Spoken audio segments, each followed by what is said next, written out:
പാട്ടുപാടി നമുക്ക് ദൈവത്തെ മഹത്വപ്പെടുത്താം. അതിനായിട്ട് കുറഞ്ഞ ക്ഷണിക്കും.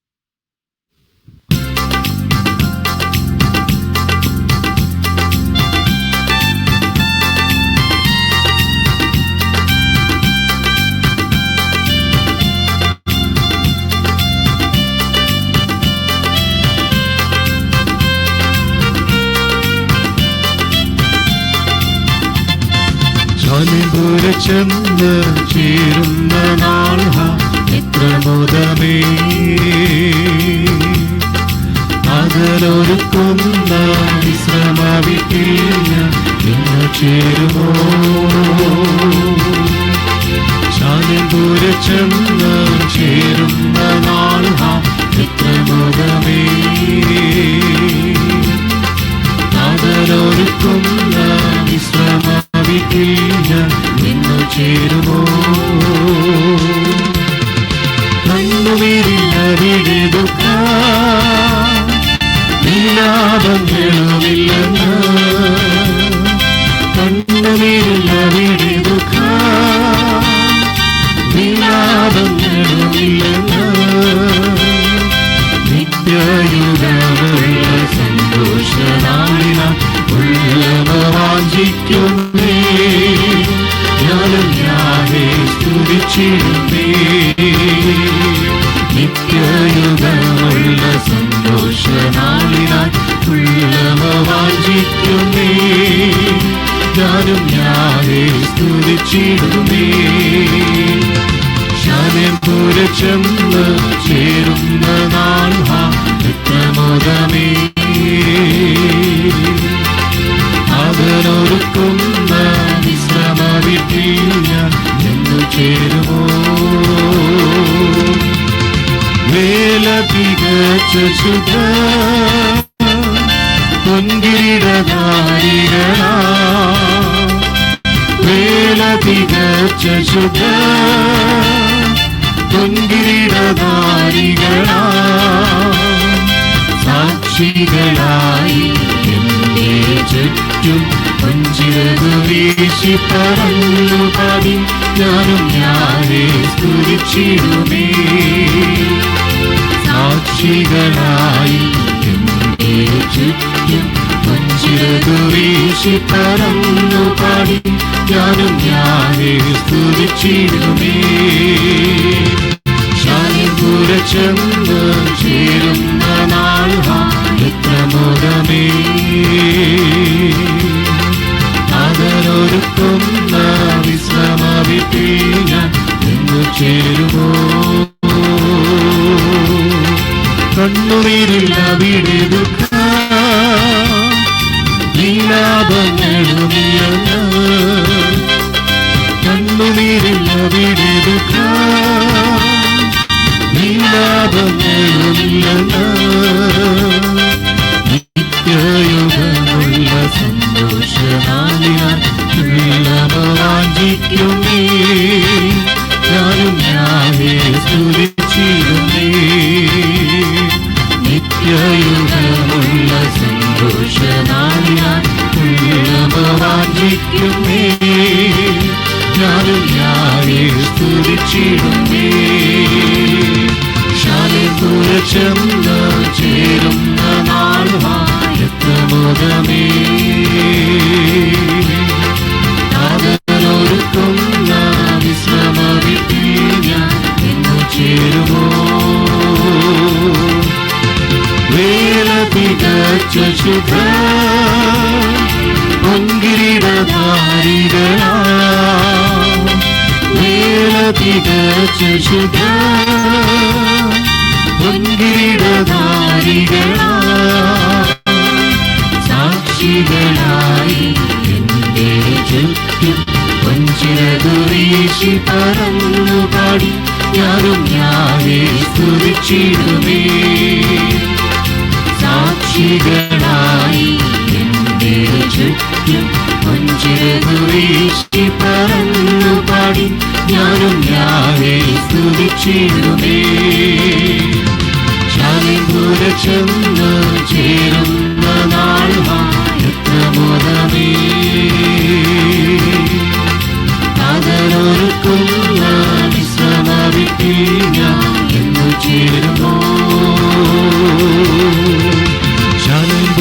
ചെന്ന് ചേരുന്ന നാൾ എത്ര മുതമേ അതിലൊരുക്കുന്ന വിശ്രമ വീട്ടിൽ എന്ന് ചേരുമോ.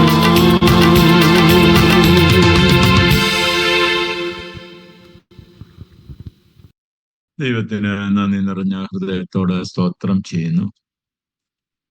വേഗം വരുന്നവനായ യേശുക്രിസ്തുവിന്റെ നാമത്തിൽ എല്ലാവർക്കും സ്നേഹവന്ദനം.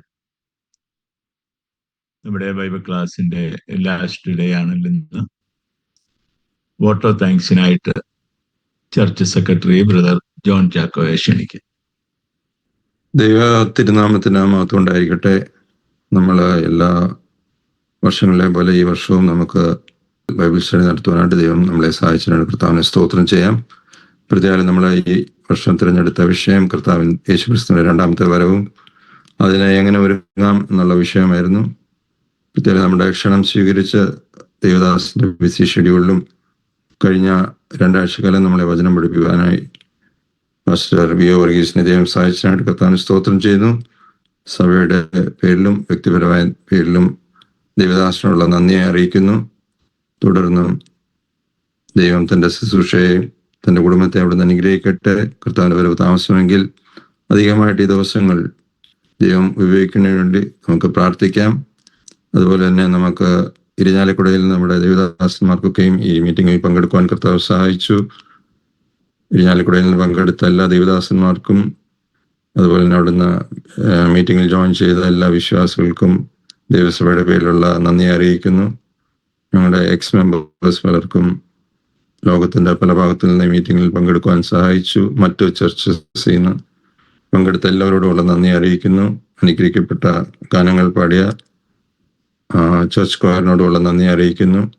നമ്മൾ ഈ ദിവസങ്ങൾ കേട്ടതുപോലെ കർത്താവിൻ്റെ വരവിനായി ഈ ദിവസങ്ങൾ വളരെ ഒരുക്കത്തോടെ, വളരെ വിശുദ്ധിയോടെ, വളരെ പ്രത്യാശയോടെ നമുക്ക് കാത്തിരിക്കാം. ദൈവം നമ്മളെ ഓരോരുത്തരെയും സഹായിക്കട്ടെ എന്ന് പ്രാർത്ഥിച്ചുകൊണ്ട് എൻ്റെ വാക്കിൽ നിന്ന് വിരമിക്കുന്നു. ദൈവം നമ്മളെ അനുഗ്രഹിക്കട്ടെ. കർത്താവിന് നന്ദിയോട് സ്തോത്രം ചെയ്യാം. കഴിഞ്ഞ 11 ദിവസവും സന്ധ്യാസമയങ്ങളിൽ കർത്താവിന്റെ പാദമെടുത്തിരുന്ന് വചനം കേൾപ്പാൻ ദൈവം നമുക്ക് അവസരം തന്നല്ലോ. ഇന്ന് രാത്രിയിലും കർത്താവ് നമ്മെ ധാരാളമായി അനുഗ്രഹിക്കട്ടെ. കർത്താവിന്റെ ദാസൻ പാസ്റ്റർ വി ഒ വർഗീസിനായി നമുക്ക് പ്രാർത്ഥിക്കാം. തന്റെ ശുശ്രൂഷയ്ക്കായി പ്രാർത്ഥിക്കാം. ദൈവം തുടർന്നു തന്നെ ഉപയോഗിപ്പാൻ അനേകർക്ക് അനുഗ്രഹമായി തീരുവാൻ ദൈവരാജ്യത്തിന് കെട്ടുമണിക്ക് ഒരു മുതൽക്കൂട്ടായി സഹായിക്കട്ടെ. എല്ലാവർക്കും നന്ദി.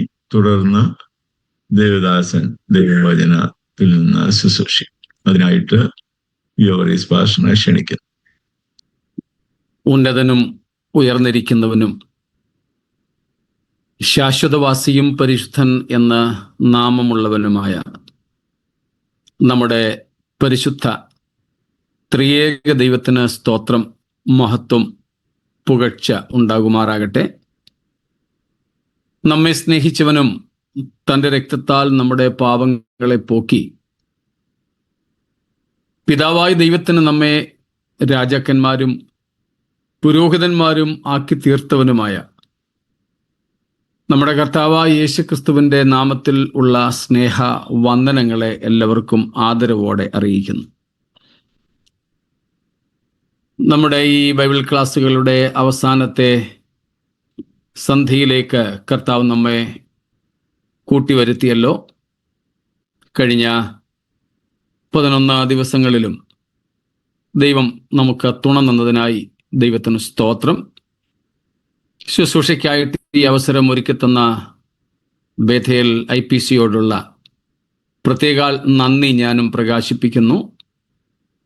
പ്രത്യേകിച്ച് കർത്താവിൻ്റെ ദാസൻ പാസ്റ്റർ ഗരസീമനോട് സംബന്ധിച്ച പല സ്ഥലങ്ങളിൽ നിന്നുള്ള ദൈവദാസന്മാരും ദൈവമക്കളുമായ മുഴുവൻ സമൂഹത്തോടും ഞാൻ കൃതജ്ഞത പ്രകാശിപ്പിക്കുന്നു.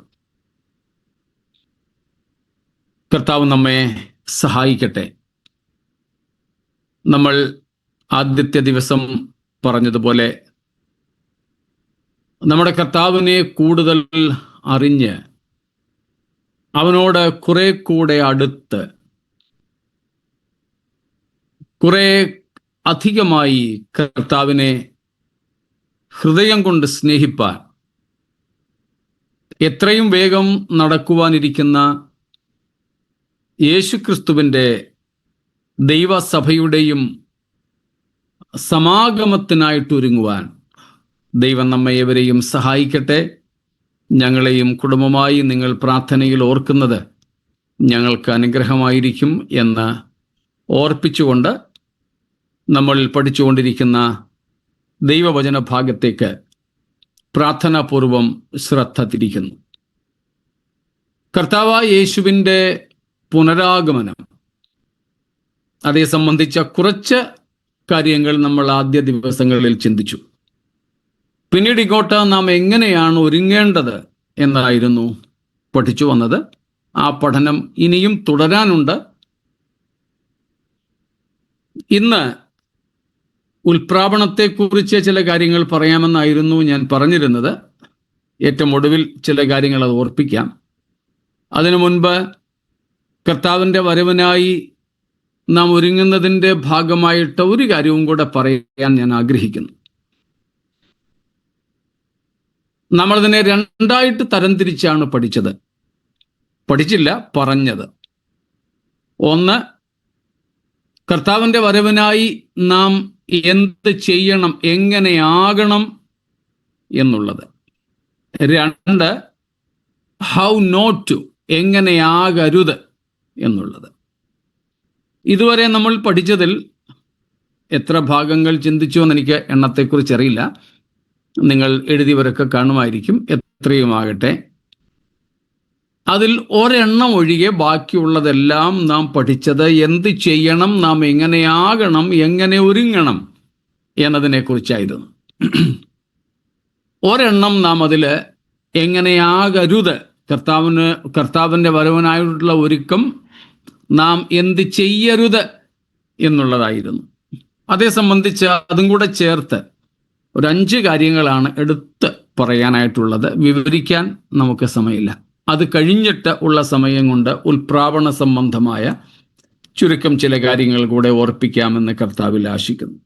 അതിൽ how not to or what not to be done in preparation for the lord's coming, കർത്താവിൻ്റെ വരവിനായി നാം ഒരുങ്ങുമ്പോൾ എങ്ങനെ അരുത്, എന്തൊക്കെ നമ്മൾ വർജിക്കണം, what all things to be renounced and denounced, നാം വിട്ടുകളയേണ്ടത് എന്തൊക്കെ, ആകാൻ പാടില്ലാത്തത് എങ്ങനെ എന്നുള്ളതിനെ സംബന്ധിച്ച് 5 കാര്യങ്ങൾ. അതിൽ ഒന്നാമത്തേത് നമ്മൾ ചിന്തിച്ചിരുന്നു.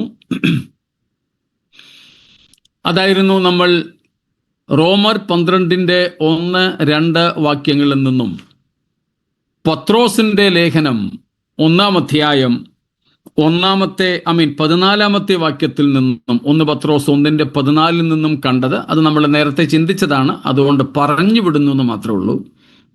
Do not be fashioned according to this world and our pre Christian lustful lives.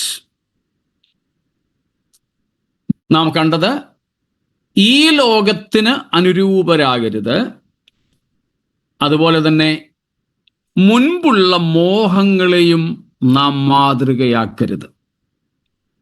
വേറെ വേറെ എടുത്ത് പഠിക്കേണ്ടതാണെങ്കിലും സമയത്തിൻ്റെ ചുരുക്കത്താൽ ഒരുമിച്ച് അങ്ങ് പറഞ്ഞു പോയതാ. റോമർ 12:1-2, 1 പത്രോസ് 1:14 നാം ആ വാക്യങ്ങൾ കണ്ടായിരുന്നു. അതിനോട് ചേർത്ത് മറ്റൊരു കാര്യവും കൂടെ പറയുന്നു. വേണമെങ്കിൽ രണ്ടാമത്തേതായിട്ട് അത് നമുക്ക് ചേർക്കാം. സ്തോത്രം. അതിനാധാരമായിട്ട് നമുക്കൊന്ന് നോക്കാം. എഫേസ്യ ലേഖനം 5-ാമത്തെ അധ്യായം 3, 4, 5 എന്നുള്ളത്. Ephesians chapter 5 verses 3, 4 and 5. ദുർനടപ്പും യാതൊരു അശുദ്ധിയും അത്യാഗ്രഹവും നിങ്ങളുടെ ഇടയിൽ പേർ പറക പോലും അരുത്. അങ്ങനെയാകുന്നു വിശുദ്ധന്മാർ ഉചിതം. ചീത്തത്തരം, പൊട്ടച്ചൊല്ല്, കളിവാക്ക്, ഇങ്ങനെ ചേർച്ചയില്ലാത്തവ ഒന്നും അരുത്. സ്തോത്രം അത്രേ വേണ്ട. ദുർനടപ്പുകാരൻ, അശുദ്ധൻ, വിഗ്രഹാരാധിയായ ദ്രവ്യാഗ്രഹി, ഇവർക്കാർക്കും ക്രിസ്തുവിന്റെയും ദൈവത്തിന്റെയും രാജ്യത്തിൽ അവകാശമില്ല എന്ന് നിങ്ങൾ അറിയുന്നുവല്ലോ. വ്യർത്ഥവാക്കുകളാൽ ആരും നിങ്ങളെ ചതിക്കരുത്. ഈ വക നിമിത്തമല്ലോ ദൈവകോപം അനുസരണം കെട്ടവരുടെ മേൽ വരുന്നു. ഓരോന്നോരോന്നെടുത്ത് നമ്മൾ വ്യാഖ്യാനിച്ച് പഠിക്കേണ്ടതാണിതിൽ. പക്ഷേ ഒരുമിച്ച് നമ്മളങ്ങ് പറഞ്ഞു പോവുകയാണ്. വിശുദ്ധന്മാർക്ക് യോഗ്യം അല്ലാത്തത് ഒന്നുമരുത്. കർത്താവിൻ്റെ വരവനായിട്ട് ഒരുങ്ങുന്നതിൻ്റെ ഭാഗമായി വിശുദ്ധന്മാർക്ക് യോഗ്യമല്ലാത്തതൊന്നും അരുത്. സ്തോത്രം. ഒന്നും അരുത്. Praise God. അവിടെ പറഞ്ഞിരിക്കുന്നത് there are a lot many things which are not even to be named among us. There are a lot many things which are not even to be named among us.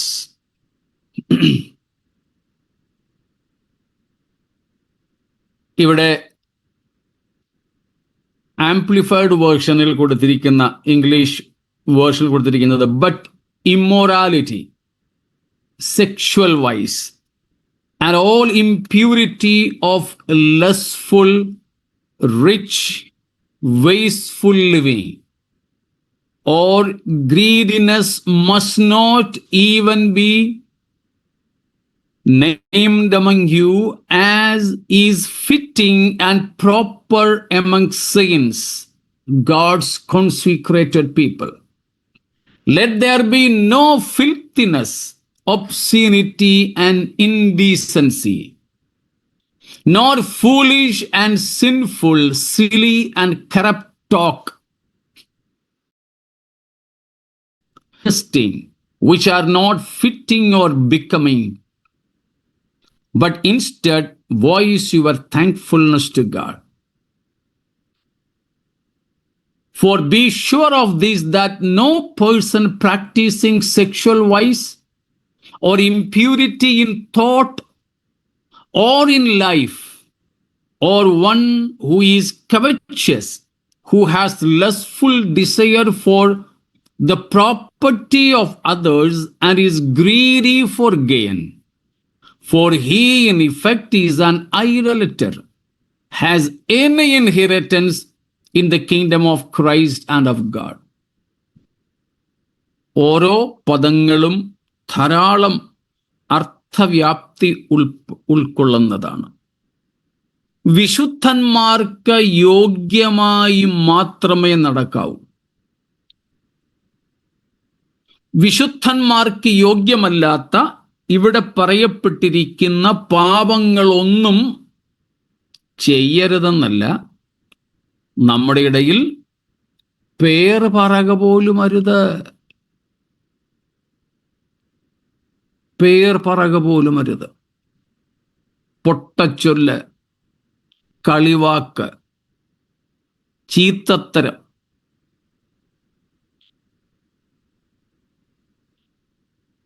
ചില പാസ്റ്റേഴ്സിനെ കുറിച്ച്, ചില സഭാ ലീഡേഴ്സിനെ കുറിച്ച് ഞാൻ കേട്ടിട്ടുണ്ട്.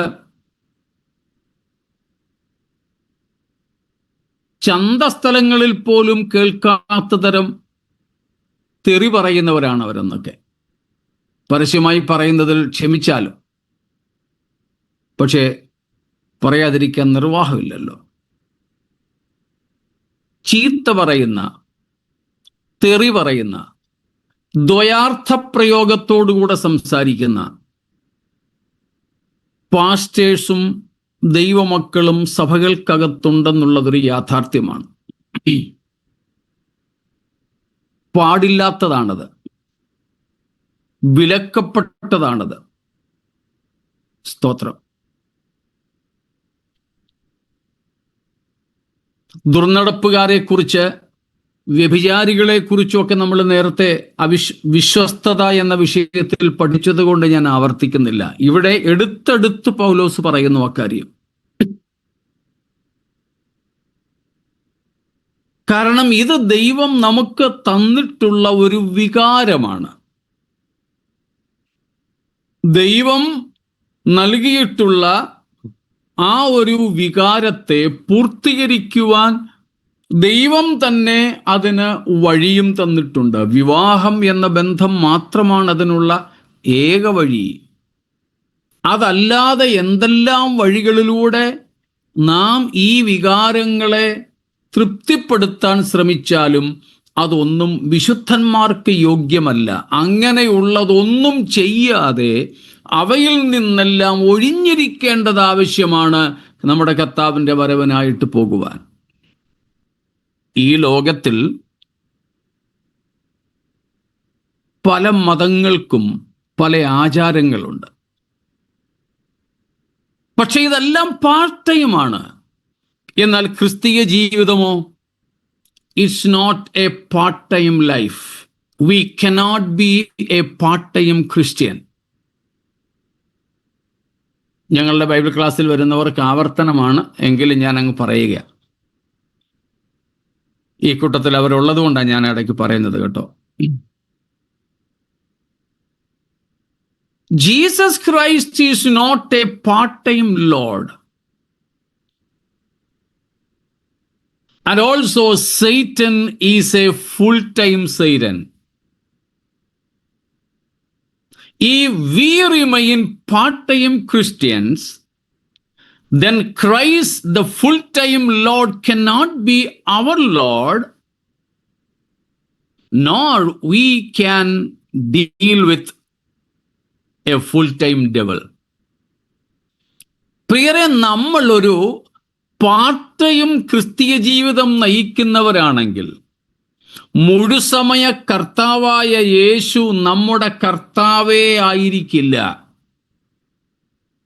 കൂടാതെ ഒരു മുഴുസമയ സാത്താനെ നേരിടാൻ ഒരു ഭാഗിക ക്രിസ്ത്യാനിക്ക് കഴിയത്തില്ല.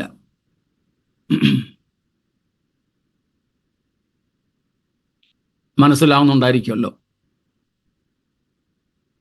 ഞാൻ ഈ പറഞ്ഞ മതാചാരങ്ങളൊക്കെ പാർട്ട് ടൈം, വർഷത്തിൽ തീരുമാനിക്കുന്ന ദിവസങ്ങൾ 1 മാസം അല്ലെങ്കിൽ 50 ദിവസമായി എൻ്റെ അറിവിൽ ഏറ്റവും കൂടുതലുള്ള അങ്ങനത്തെ പഥ്യനാളുകൾ.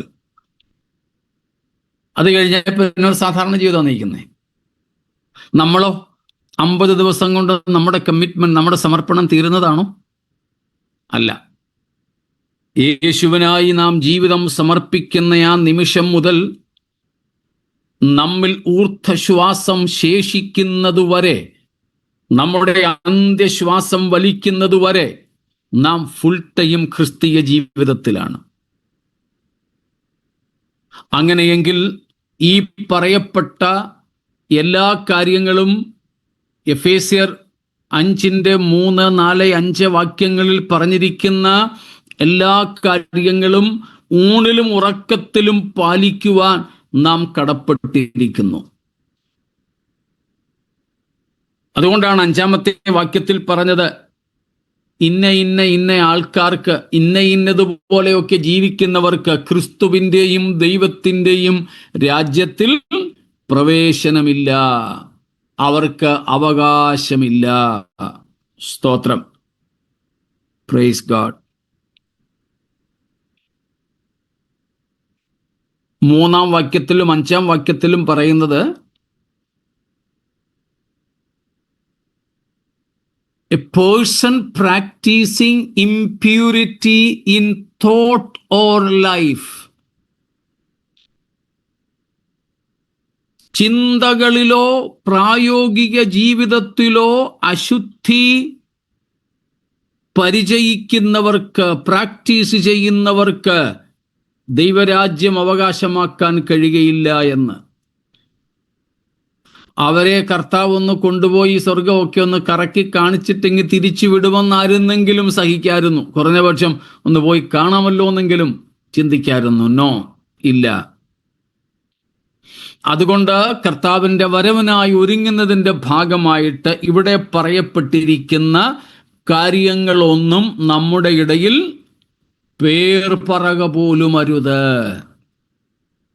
നമ്മുടെയൊക്കെ ചില കമ്മിറ്റി മീറ്റിങ്ങുകളിൽ പോലും ചീത്തത്തരവും പൊട്ടത്തരവും പൊട്ടച്ചൊല്ലുകളുമൊക്കെ ധാരാളം കേൾക്കാറുണ്ട്. ചിലപ്പോൾ തിരുവത്താഴത്തിൻ്റെ ശേഷിച്ച അപ്പനുറുക്കുകളും പാനപാത്രത്തിലെ വീഞ്ഞും മേശപ്പുറത്തിരിക്കുമ്പോൾ പോലും അതിൻ്റെ മുൻപിൽ നിന്നുപോലും ഈ വിധമായ അരുതായ്മകൾ നമ്മൾ നടത്താറുണ്ട്. ആ കർത്താവിൻ്റെ സാന്നിധ്യത്തെക്കാൾ വലിയ പ്രാധാന്യമൊന്നും അപ്പത്തിനും വീഞ്ഞിനും ഇല്ല കേട്ടോ. എങ്കിലും നമുക്കൊരു ഇച്ചിരി ഭയമുള്ള സാധനമായോണ്ടങ്ങ് പറഞ്ഞതാ. സ്തോത്രം. തിരുവത്താഴം ഉണ്ടെങ്കിലും ഇല്ലെങ്കിലും നാം ദൈവത്തിൻ്റെ കൺമുൻപിലാണെന്നുള്ള ബോധ്യം നമുക്കുണ്ടായാൽ മതി. ആ തിരുസന്നിധിയിൽ നിന്നും നാം എങ്ങും മറയുന്നില്ല. ഇരുട്ടിൻ്റെ മറയത്തുപോലും നാം ആണെങ്കിലും അവൻ്റെ കണ്ണുകൾ നമ്മെ കണ്ടുകൊണ്ടിരിക്കുന്നു. 139 സങ്കീർത്തനത്തിൽ വായിക്കും പോലെ. അതുകൊണ്ട് ഇങ്ങനെയുള്ള കാര്യങ്ങളൊന്നും നമ്മുടെ ഇടയിൽ പേർ പറക പോലും അരുത്. അതിലൊരു കാര്യം എടുത്തു പറയാൻ ഞാൻ ആഗ്രഹിക്കുന്നു. 5-ാം വാക്യത്തിൽ പറയുന്ന വിഗ്രഹാരാധനയായ ദ്രവ്യാഗ്രഹം. സ്തോത്രം. ഞാൻ പലപ്പോഴും ചിന്തിക്കാറുണ്ട്, ഒരച്ചായൻ ഒരു മഴ ദിവസം അല്ലെങ്കിൽ ഇച്ചിരി തണുപ്പ് കൂടിയ അന്ന് ഒരു കൊച്ചു മുറിബീഡി, ഫുൾ ബീഡിയില്ല, ഒരു മുറിബീഡി എടുത്ത് ഒരു 2 പുക രാവിലെ പുറത്തു പോകാൻ നേരം ഒരു 2 പുക, തണുപ്പ് കൊണ്ടാണ് കേട്ടോ. നമ്മൾ എങ്ങനെയെങ്കിലും അറിഞ്ഞെന്നിരിക്കട്ടെ, ആ പുള്ളിയെ നമ്മൾ 3 തിരുവത്താഴത്തിൽ നിന്നെങ്കിലും മുടക്കും. എന്നാലും സ്തോത്രകാഴ്ചയും ദശാംശവും കൃത്യമായി മേടിക്കും. തിരുവത്താഴത്തിൽ പങ്കെടുക്കാത്തവന്റെ സ്തോത്രകാഴ്ച വേണ്ടെന്ന് വയ്ക്കാനുള്ള ആത്മീയാണത്വമൊന്നും നമ്മുടെ സഭകളിൽ ഉള്ളതായിട്ട് എനിക്ക് തോന്നിയിട്ടില്ല. പ്രത്യേകിച്ച് മുടക്ക് കത്തിനകത്ത് പറയും ദശാംശം കൃത്യമായിട്ട് കൊടുക്കണം. തിരുവത്താഴത്തിൽ പങ്കെടുക്കാത്തവന്റെ ദശാംശം എന്തിനാ? വേണ്ടെന്ന് പറയണം. അവൻ എവിടെയെല്ലാം കൊണ്ട് കൊടുക്കട്ടെ. പോട്ടെ, അതല്ല എൻ്റെ വിഷയം. അങ്ങനെയുള്ളവനെ നമ്മൾ മുടക്കണ്ടെന്നല്ല ഞാൻ പറഞ്ഞത്, അരുതാത്തതാണ്. എന്നാൽ നമ്മുടെ സഭയിലെ ചിലപ്പോൾ ഈ തിരുവത്താഴം, പാസ്റ്റർ മുറിക്കുന്ന തിരുവത്താഴം കൊണ്ടു കൊടുക്കുന്ന മൂപ്പന്മാരുൾപ്പെടെയുള്ള ചിലർ ഇവിടെ എഫേസ്യർ 5:3 പറയുന്ന വിഗ്രഹാരാധനയായ ദ്രവ്യാഗ്രഹം ഉള്ളവന്മാരാ. അങ്ങനെ തന്നെ ഞാനങ്ങ് പറയുക. അത് സഭയ്ക്കറിയാം, പാസ്റ്റർക്കറിയാം, കമ്മിറ്റിക്കറിയാം, ജനറൽ ബോഡിക്ക് മുഴുവനും അറിയാം. പക്ഷേ ദ്രവ്യാഗ്രഹമുള്ളവരെ തിരുവത്താഴത്തിൽ നിന്നും ഒഴിഞ്ഞിരിക്കണമെന്ന് എന്നെ പോലെയുള്ള ഉപദേശിമാർ എഴുതി കൊടുത്തില്ലെങ്കിലും പ്രസംഗിക്കുന്ന കൂട്ടത്തിലെങ്കിലും ഒന്ന് പറയാറുണ്ടോ? ഇതിലേതാ വലിയ പാപം? പാപത്തിന് സ്റ്റാൻഡേർഡ് ഉണ്ടോ എന്ന് തൽക്കാലം ചിന്തിക്കണ്ട. ഈ മുറിബീടി വലിച്ചതാണോ, ഒരു കുപ്പിവള, ഒരു സഹോദരി ഒരു കുപ്പിവള ഇട്ടതാണോ, അതോ ഈ മുഴുത്ത ദ്രവ്യാഗ്രഹ ആണോ? ഇതിലേതാ വലിയ പാപം? വേദപുസ്തകം അനുസരിച്ച് നേരിട്ട് വിലക്കപ്പെടുന്ന പാപം. പക്ഷെ നമ്മൾ അതിനെ പരിഗണിക്കാറുണ്ടോ? സ്തോത്രം. അടുത്ത ആഴ്ച മുതൽ ദ്രവ്യാഗ്രഹികൾ തിരുവത്താഴത്തിൽ പങ്കെടുക്കരുതെന്നും പാട്ടുപാടരുതെന്നും, എന്ന് പറഞ്ഞാൽ കൊയറിനകത്തുണ്ടാകരുത്. കൂട്ടത്തിൽ പാടുന്ന പാടിക്കോട്ടവർ. കൂട്ടത്തിൽ പാടുന്നെങ്കിൽ വിലക്കണ്ട, പാടിക്കോട്ടെ. പാട്ട് ലീഡ് ചെയ്യാൻ അനുവദിക്കരുത്. പരസ്യമായി പ്രാർത്ഥിക്കാൻ അനുവദിക്കരുത്. പറ്റുമോ നമ്മുടെ സഭകളിൽ? സാധിക്കണം.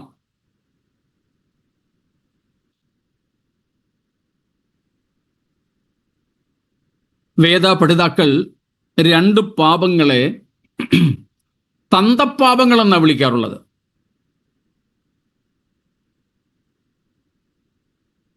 സൈമൺ സാറിൻ്റെയും YS സാറിൻ്റെയൊക്കെ പുസ്തകത്തിൽ അങ്ങനെ തന്നെ എഴുതി വെച്ചിട്ടുണ്ട്, തന്തപ്പാവങ്ങൾ എന്ന് വെച്ചാൽ മറ്റെല്ലാ പാപങ്ങൾക്കും മൂല കാരണമായ രണ്ടും നിങ്ങൾക്കറിയാം, pride and greed. Pride and greed, നിഗളവും ദ്രവ്യാഗ്രഹവുമാണ് മറ്റെല്ലാ പാപങ്ങൾക്കും ആധാരമായിട്ടുള്ള രണ്ട് മൂലപാപങ്ങൾ. നിഗളത്തെ പിശാചിന്റെ പാപമെന്നാണ് ബൈബിൾ പഠിപ്പിക്കുന്നത്. ഞാൻ എന്ന ഭാവം.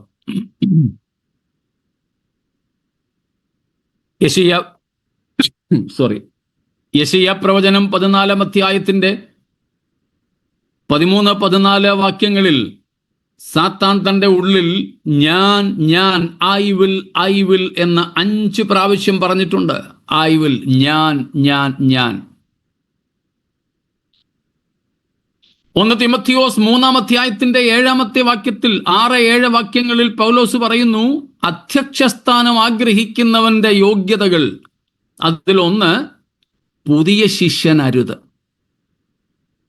കാരണം പറയുന്നു, അവൻ നിഗളിച്ചിട്ട് പിശാചിന് വന്ന ശിക്ഷാവിധിയിൽ അകപ്പെടാതിരിപ്പാൻ പുതിയ ശിഷ്യന് വരുത്. യാക്കോബ് 4 അധ്യായത്തിൽ പറയുന്നു, ദൈവം നിഗളികളോട് എതിർത്തു നിൽക്കുന്നു. നിഗളം സാത്താന്റെ പാപമാണ്, പ്രൈഡ്.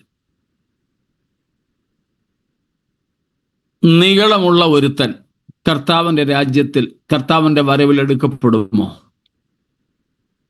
സ്തോത്രം. ഇല്ല എന്ന് തന്നെ തിരുവെഴുത്ത് നമ്മെ പഠിപ്പിക്കുന്നു. സാത്താന്റെ പാപമുള്ള ഒരുത്തനെ കൊണ്ടുപോകാനല്ല നമ്മുടെ കർത്താവ് വരുന്നത്. നമ്മുടെ ഇടയിൽ നാം ഇതൊക്കെ പ്രസംഗിക്കേണ്ടതും പഠിപ്പിക്കേണ്ടതല്ലേ? ഒരു കുപ്പിവളയിടാൻ പാടില്ല എന്ന് പഠിപ്പിക്കുന്ന തീവ്രതയിലെങ്കിലും നിഗളവും ദ്രവ്യാഗ്രഹവും പാടില്ല എന്ന് നമ്മുടെ സഭകളിൽ പഠിപ്പിക്കാറുണ്ടോ? സ്തോത്രം. നമ്മളതിനൊക്കെ ഇത്രമാത്രമെങ്കിലും ഗൗരവം കൊടുക്കാറുണ്ടോ? വളയിടാനും പൊട്ടുതൊടാനും കണ്ണെഴുതാനും ക്യൂടെക്സ് അടിക്കാനും ഒന്നുമല്ല ഞാൻ പറയുന്നത്. അക്കൂട്ടത്തിൽ ഞാൻ പറയുന്ന ഒരു കാര്യമുണ്ട്. ഈ നെയിൽ പോളിഷിന് കൊടുക്കുന്ന പ്രാധാന്യം എന്താ നമ്മൾ ഹെയർ പോളിഷിന് കൊടുക്കാത്തത്? മനസ്സിലാകുന്നുണ്ടായിരിക്കുമല്ലോ. നെയിൽ പോളിഷ് അടിച്ച ഒരു സഹോദരിക്ക്, ഒരു പെൺകൊച്ചിന്, നമ്മുടെ മോക്ക് തിരുവത്താഴ് നമ്മൾ കൊടുക്കത്തില്ല. എന്നാൽ ഹെയർ ഡൈ ചെയ്ത ഉപദേശിയായിരിക്കും ഇത് മുറിച്ചു കൊടുക്കുന്നത്. എനിക്കതിൻ്റെ കെമിസ്ട്രി ഇതുവരെ പിടികിട്ടിയിട്ടില്ല. രണ്ടും ഞാൻ ഈ നെയിൽ പോളിഷും ഹെയർ പോളിഷും എനിക്കൊരുപോലെയാ. സ്തോത്രം. നമ്മുടെ ഇടയിൽ പേർ പറവാൻ പോലും ഇടയില്ലാത്ത പല പാപങ്ങളും താലോലിക്കപ്പെടുന്നുണ്ട്. പാടില്ല. സ്തോത്രം, പാടില്ല. ഇപ്പൊ ദ്രവ്യാഗ്രഹം 1 തിമോഥെയോസ് 6 അധ്യായത്തിന്റെ 9-10 വാക്യങ്ങളിൽ നമ്മൾ വായിക്കുന്നു, ദ്രവ്യാഗ്രഹം സകലവിധ ദോഷത്തിനും മൂലകാരണമാണ്. അത് കാക്ഷിച്ചിട്ട് എന്തൊക്കെ സംഭവിച്ചു എന്നൊക്കെ നാം അവിടെ കാണുന്നുണ്ട്. സ്തോത്രം.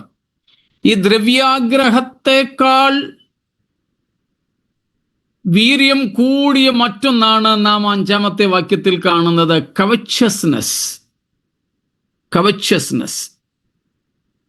സ്തോത്രം. ഈ കവച്ചസ്നെസ് എന്ന് പറഞ്ഞാൽ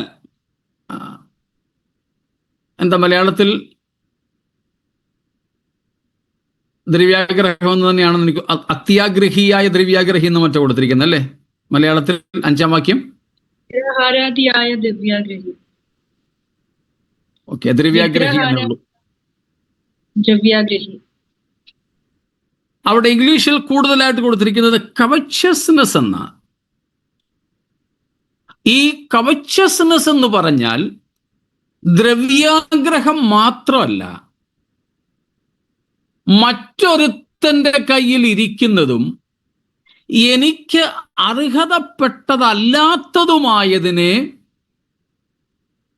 അവിഹിതമായി മോഹിക്കുക എന്നാണ് അതിൻ്റെ അർത്ഥം. മറ്റൊരാളിൻ്റെ കൈവശം ഇരിക്കുന്നത് എനിക്ക് അവിഹിതമായത്, എനിക്ക് അർഹതയില്ലാത്തത്, ഞാൻ അത് കിട്ടണമെന്ന് അവിഹിതമായി മോഹിക്കുക. അയ്യോ, വലിയ പാപമാത് കേട്ടോ. സ്തോത്രം. നിങ്ങളുടെ കയ്യിൽ ഇരിക്കുന്ന ഒരു സാധനം, അത് നിങ്ങളുടെ ജീവിത പങ്കാളിയാകാം, ജോലിയാകാം, വീടോ വാഹനമോ ഒക്കെ ആകാം. എനിക്കത് അർഹതപ്പെട്ടതല്ല, പക്ഷേ എനിക്കത് കിട്ടിയാൽ കൊള്ളാമെന്ന് അയോഗ്യമായും അവിഹിതമായും വ്യാമോഹിച്ചു പോവുകയാണ്. അതിനെയാണ് കവച്ചസ്നെസ് എന്ന് വിളിക്കുന്നത്. അരുതേ, അങ്ങനെയുള്ളവർ എത്ര വലിയ പ്രസംഗകരും പ്രവാചകരും ഒക്കെ ആയാലും ഇവിടെ എഴുതിയിരിക്കുന്നത് പോലെ ക്രിസ്തുവിൻ്റെയും ദൈവത്തിൻ്റെയും രാജ്യത്തെ അവകാശമാക്കുകയില്ല. നമുക്കൊരു മാനസാന്തരം ആവശ്യമില്ലേ? സ്തോത്രം. ഇപ്പൊ രണ്ട് കാര്യങ്ങളാണ് നമ്മൾ ഇന്ന് ചിന്തിച്ചത്. അരുതാത്തത്, നാം ഒഴിഞ്ഞിരിക്കേണ്ടത്. ഒന്ന്, ഈ ലോകത്തിന് അനുരൂപരാകാതെയും നാം ക്രിസ്തുവിൽ വരുന്നതിന് മുൻപുള്ള മോഹങ്ങളെ മാതൃകയാക്കാതെയും ജീവിക്കുക. രണ്ട്, വിശുദ്ധന്മാർക്ക് യോഗ്യമല്ലാത്തതൊന്നും നമ്മുടെ ജീവിതത്തിൽ അരുത്. മൂന്ന്, ജീവിതത്തിൽ അരുതായ്മ. ഇവയെക്കുറിച്ചൊക്കെ ഓരോന്നോരോന്നെടുത്ത് പഠിക്കുവാൻ ഞാൻ നിങ്ങളെ പ്രബോധിപ്പിക്കുന്നു. കർത്താവിൻ്റെ വരവിനായിട്ട് ഒരുങ്ങുവാൻ ആഗ്രഹമുള്ളവർ ഇതുപോലെയുള്ള വചനങ്ങളൊക്കെ കൂടുതൽ കൂടുതൽ പഠിക്കുകയും ധ്യാനിക്കുകയും ചെയ്യുക. സ്തോത്രം. മൂന്ന്, നാം ഒഴിഞ്ഞിരിക്കേണ്ട കാര്യങ്ങളിൽ ലൂക്കോസ് 21:34, ലൂക്ക് 21:34. നിങ്ങളുടെ ഹൃദയം അതിഭക്ഷണത്താലും മദ്യപാനത്താലും ഉപജീവന ചിന്തകളാലും ഭാരപ്പെട്ടിട്ട് ആ ദിവസം നിങ്ങൾക്ക് പെട്ടെന്ന് കെണി പോലെ വരാതിരിപ്പാൻ സൂക്ഷിച്ചുകൊള്ളുക. സ്തോത്രം. നാം ഒഴിഞ്ഞിരിക്കേണ്ട മറ്റ് 3 കാര്യങ്ങൾ ഇവിടെ പറഞ്ഞിരിക്കുന്നു. അതിഭക്ഷണം, മദ്യപാനം, ഉപജീവന ചിന്തകൾ. നമുക്കില്ലാത്ത എന്തുണ്ട് ഈ കൂട്ടത്തിൽ? ചിലപ്പോൾ നമ്മൾ പറയും മദ്യപാനം ഇല്ലെന്ന്. പക്ഷേ അതിഭക്ഷണം, ഞാൻ അതിഭക്ഷണത്തെ പറ്റി മനസ്സിലാക്കുന്നത് കൂടുതൽ കഴിക്കുന്നു എന്നുള്ളതിനേക്കാൾ ചിലർക്ക് ഭക്ഷണത്തോട് ഭയങ്കര ആർത്തിയ. ഒരാളെക്കുറിച്ച്, ഒരു പാസ്റ്ററെ കുറിച്ച് വേറൊരു പാസ്റ്റർ കഴിഞ്ഞ ദിവസം പറയുന്നത് കേട്ടു, ഈ ഭക്ഷണം എന്ന് പറഞ്ഞാൽ ആ പാസ്റ്റർ അതിനെ മണ്ടയ്ക്കോട്ടങ്ങ് കമന്ന് വീഴുമെന്ന്. ഭക്ഷണപ്രിയന, ഭക്ഷണത്തിൻ്റെ കൊതി. നമ്മൾ എത്ര കൊല്ലം കൊണ്ട് കഴിക്കുക അല്ലേ? ഇതുവരെയും കൊതി തീർന്നിട്ടുണ്ടോ? അവരവരുടെ ആയുസ് ഒന്ന് കൂട്ടി നോക്ക്. സ്തോത്രം. അതിഭക്ഷണം, കറൗസിങ്. ഭക്ഷണം നമുക്ക് ആവശ്യമാണ്, പക്ഷേ ആവശ്യമായ സാധനങ്ങളോടും നമുക്കുള്ള അത്യാർത്തി പാപമാണ്. Food is a necessity, but a lustful desire to have more even the legitimate things,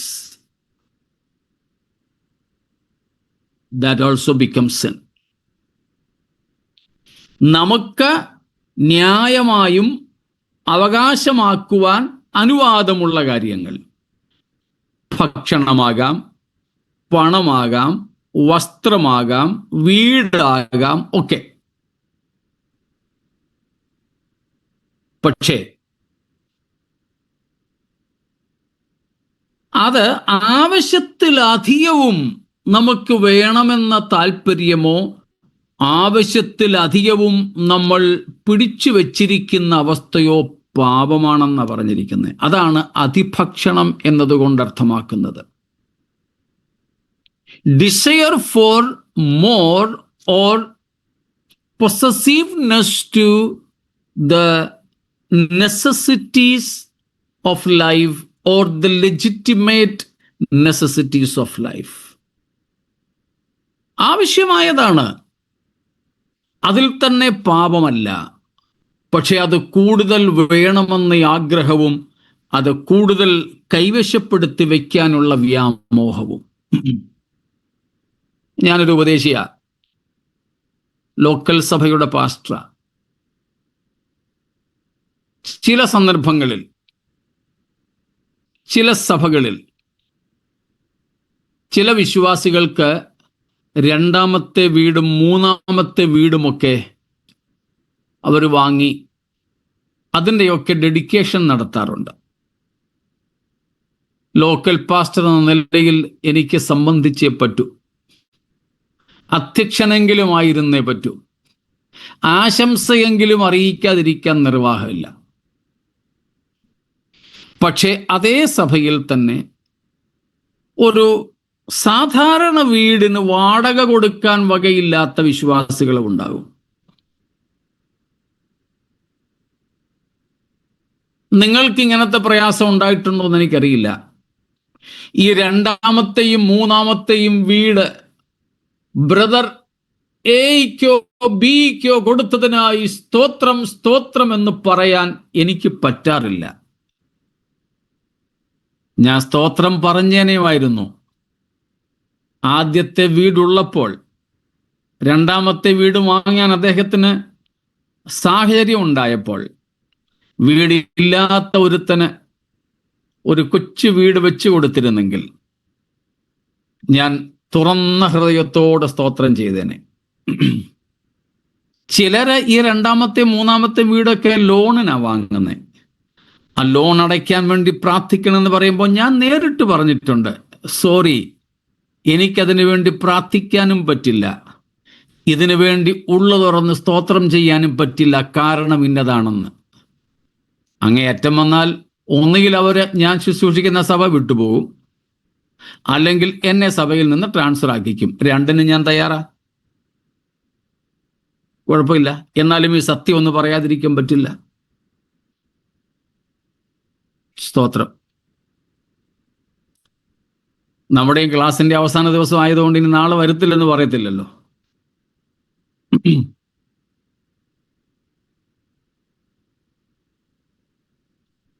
ഞാൻ പറഞ്ഞത് മനസ്സിലായോ?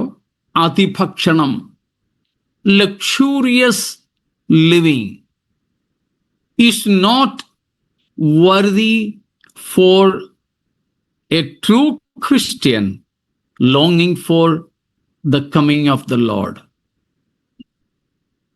നമ്മുടെ ആവശ്യങ്ങൾ തെറ്റില്ല. ആവശ്യത്തിലധികമായ ആഡംബരങ്ങളെ കർത്താവ് വെറുക്കുന്നു. അതിഭക്ഷണം, മദ്യപാനം എന്ന് പറയുന്നത് ഇല്ലെജിറ്റിമേറ്റ് തിങ്സ്, അരുതായ്മകളാണ്. അതിഭക്ഷണം ആകായ്മകൾ അല്ല, നമുക്കാകാം, അനുവദനീയമാണ്, പക്ഷേ അതിൻ്റെ പരിധിയിൽ.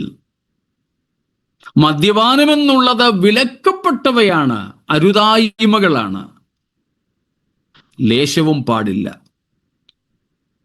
പോട്ടെ, അത് രണ്ടും, ചിലപ്പോൾ അതിൽ രണ്ടിൽ നിന്നും നാം ഒക്കെ ഒഴിവുള്ളവരാകാം.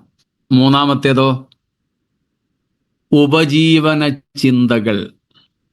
ആകുലതകൾ, ഭൗമ ജീവിതത്തെക്കുറിച്ചും ഭൗമഭാവിയെക്കുറിച്ചുമുള്ള ആശങ്കകൾ, ആകുലതകൾ, വിചാരപ്പെടലുകൾ, അത് തിരുവഴുത്ത് കൽപ്പന രൂപത്തിൽ പറഞ്ഞിരിക്കുന്നു.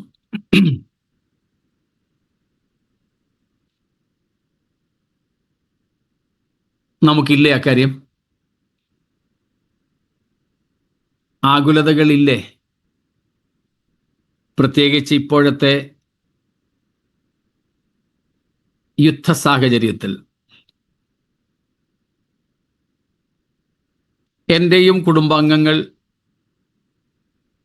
നിങ്ങൾക്കടുത്തൊക്കെ തന്നെ താമസമുണ്ട്. എൻ്റെ സ്വന്തം കുടുംബാംഗങ്ങൾ. വേറെയും ചില GCC കൺട്രീസിൽ അവരുണ്ട്. അതുകൊണ്ട് എൻ്റെ ആരും ഇല്ലെന്നാരും കരുതരുത്.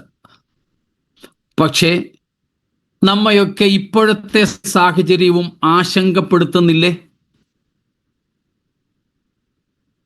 ആകുലപ്പെടുത്തുന്നില്ലേ? നമ്മുടെ ജോലിയെ സംബന്ധിച്ച്, ഭാവിയെ സംബന്ധിച്ച്, വീട് വയ്പ്പിനെ, മക്കളുടെ പഠനത്തെ, അവരുടെ വിവാഹത്തെ ഒക്കെ സംബന്ധിച്ച ആശങ്കകൾ നമ്മെ ഭരിക്കുന്നില്ലേ? ഇപ്പോഴത്തെ യുദ്ധ സാഹചര്യത്തിൽ നമ്മെ ആശങ്കയാണോ കൂടുതൽ ഭരിക്കുന്നത്, അതോ കർത്താവിൻ്റെ വരവ് കുറെ കൂടെ അടുത്തിരിക്കുന്നു എന്ന ആ ഒരു ആവേശമാണോ? സത്യം പറഞ്ഞാൽ ഇതിലേതാ നമ്മെ കൂടുതൽ ഭരിക്കുന്നേ?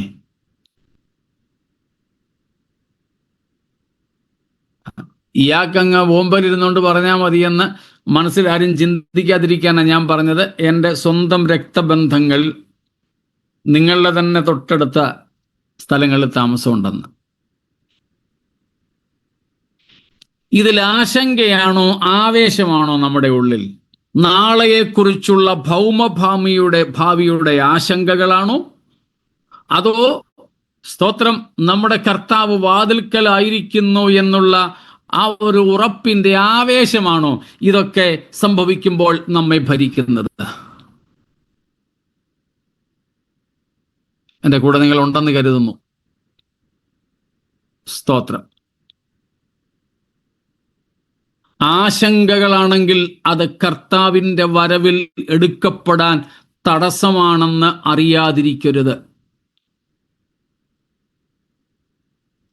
നമ്മുടെ ഭൗമഭാവിയെക്കുറിച്ചുള്ള ആശങ്കപ്പെടൽ, ചിന്താകുലങ്ങൾ, വിചാരപ്പെടൽ, സ്തോത്രം,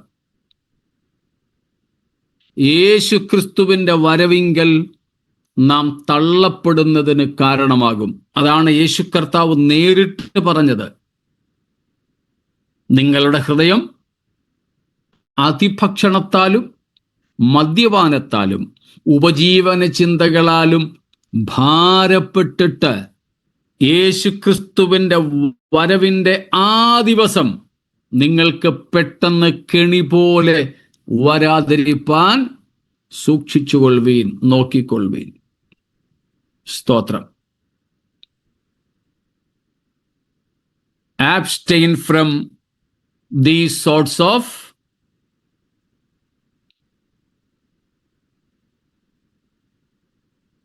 anxieties of our life. Anxieties of our life. സ്തോത്രം. നമ്മുടെ കർത്താവിൻ്റെ വരവിൽ നാം എടുക്കപ്പെടേണ്ടതിന് ഈ വിധമായ ആകുലതകൾ നമ്മിൽ ഉണ്ടാകരുത്. ആകുല ചിന്ത പാപമാണ് എന്ന ഉത്തമമായ ബോധ്യം നമ്മിൽ ഉണ്ടാകട്ടെ. സ്തോത്രം. എന്തുമാത്രം ആകുല ചിന്ത പാപമാണ്, അത് ഗൗരവമേറിയതാണെന്ന് നമുക്ക് ഈ ഭാഗത്ത് നിന്ന് കാണാം. കർത്താവിൻ്റെ വരവിൽ തള്ളപ്പെട്ടു പോകുവാൻ ഇടയുണ്ടാക്കുന്ന അത്രയ്ക്കും ഗൗരവമേറിയ പാപമാണിത്. സ്തോത്രം. അതുകൊണ്ട് ആകുല ചിന്തകളിൽ നിന്നും ഒഴിഞ്ഞിരിക്കുക. കാരണം എനിക്കും നിങ്ങൾക്കും ആവശ്യമുള്ളത് എന്തെന്ന് നമ്മുടെ സ്വർഗസ്ഥനായ പിതാവ് അറിയുന്നു.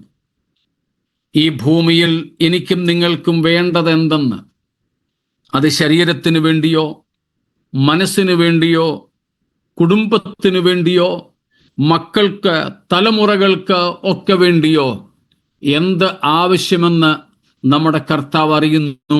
സമയാസമയങ്ങളിൽ നാം ചോദിക്കുക പോലും ചെയ്യാതെ നമുക്കവൻ നൽകി തന്നുകൊള്ളും. സ്തോത്രം. ഇതുവരെ നമുക്ക് ലഭിച്ചതൊക്കെ നാം ചോദിച്ചിട്ട് ലഭിച്ചതാണോ? അല്ല. നമ്മൾ സ്വപ്നം പോലും കാണാത്ത ഭൗതിക നന്മകൾ ദൈവം നമുക്ക് നൽകിയിട്ടുണ്ട്. സ്തോത്രം. അങ്ങനെയാണെങ്കിൽ പ്രിയരെ, നമ്മുടെയും നമ്മുടെ തലമുറകളുടെയും ആവശ്യങ്ങൾ നമ്മുടെ ദൈവം നടത്തിത്തരും. ഭക്തനായ ദാവീദ് പറഞ്ഞ കാര്യം നമുക്കറിയാം. ഞാൻ ബാലനായിരുന്നു, വൃദ്ധനായി തീർന്നിരിക്കുന്നു. പക്ഷേ എന്താ താൻ പറയുന്നത്? നീതിമാൻ തുണയില്ലാതെ ഇരിക്കുന്നതും അവന്റെ സന്തതി അപ്പം ഇരക്കുന്നതും ഞാൻ കണ്ടിട്ടില്ല. ആവർത്തിക്കട്ടെ, നീതിമാൻ തുണയില്ലാതെ ഇരിക്കുന്നതും അവന്റെ സന്തതി അപ്പം ഇരക്കുന്നതും മറ്റുള്ളവരുടെ മുമ്പിൽ കൈനീട്ടുന്നതും ഞാൻ കണ്ടിട്ടില്ലത്രേ. പ്രിയരെ, ദൈവമക്കളെ, എൻ്റെ കൂട്ടുദൈവദാസന്മാരെ, എനിക്ക് നിങ്ങൾക്കും എന്തൊരാവശ്യങ്ങളുണ്ടെങ്കിലും സ്തോത്രം ഒരു മനുഷ്യനോടും പറയാതെ ദൈവത്തിൻ്റെ തിരുമുമ്പിൽ മാത്രം നാം നമ്മുടെ ആവശ്യങ്ങളെ സ്തോത്രത്തോടെ അറിയിക്കുന്നെങ്കിൽ സ്തോത്രം ഏറ്റവും ശ്രേഷ്ഠകരമായി തക്ക സമയങ്ങളിൽ നമുക്ക് വേണ്ടതെല്ലാം തന്ന് നമ്മെ നടത്തുവാൻ നമ്മെ വിളിച്ച നമ്മുടെ ദൈവം വിശ്വസ്തനാണ്. സ്തോത്രം. എൻ്റെ ജീവിതാനുഭവം കൂടെയാണ് ഞാൻ പറയുന്നത്. ഒന്നും കരുതി വയ്ക്കാതെ നമ്മുടെ ആവശ്യങ്ങളെ നടത്തിത്തരാൻ മതിയായവനെന്ന് എൻ്റെ 40-ൽ പരം വർഷങ്ങളിലെ ക്രിസ്തീയ ജീവിതത്തിൽ നിന്നും 33-ൽ പരം വർഷത്തെ ശുശ്രൂഷ ജീവിതത്തിൽ നിന്നും എനിക്ക് സധൈര്യം എവിടെയും പറയുവാൻ സാധിക്കും. സ്തോത്രം. സധൈര്യം.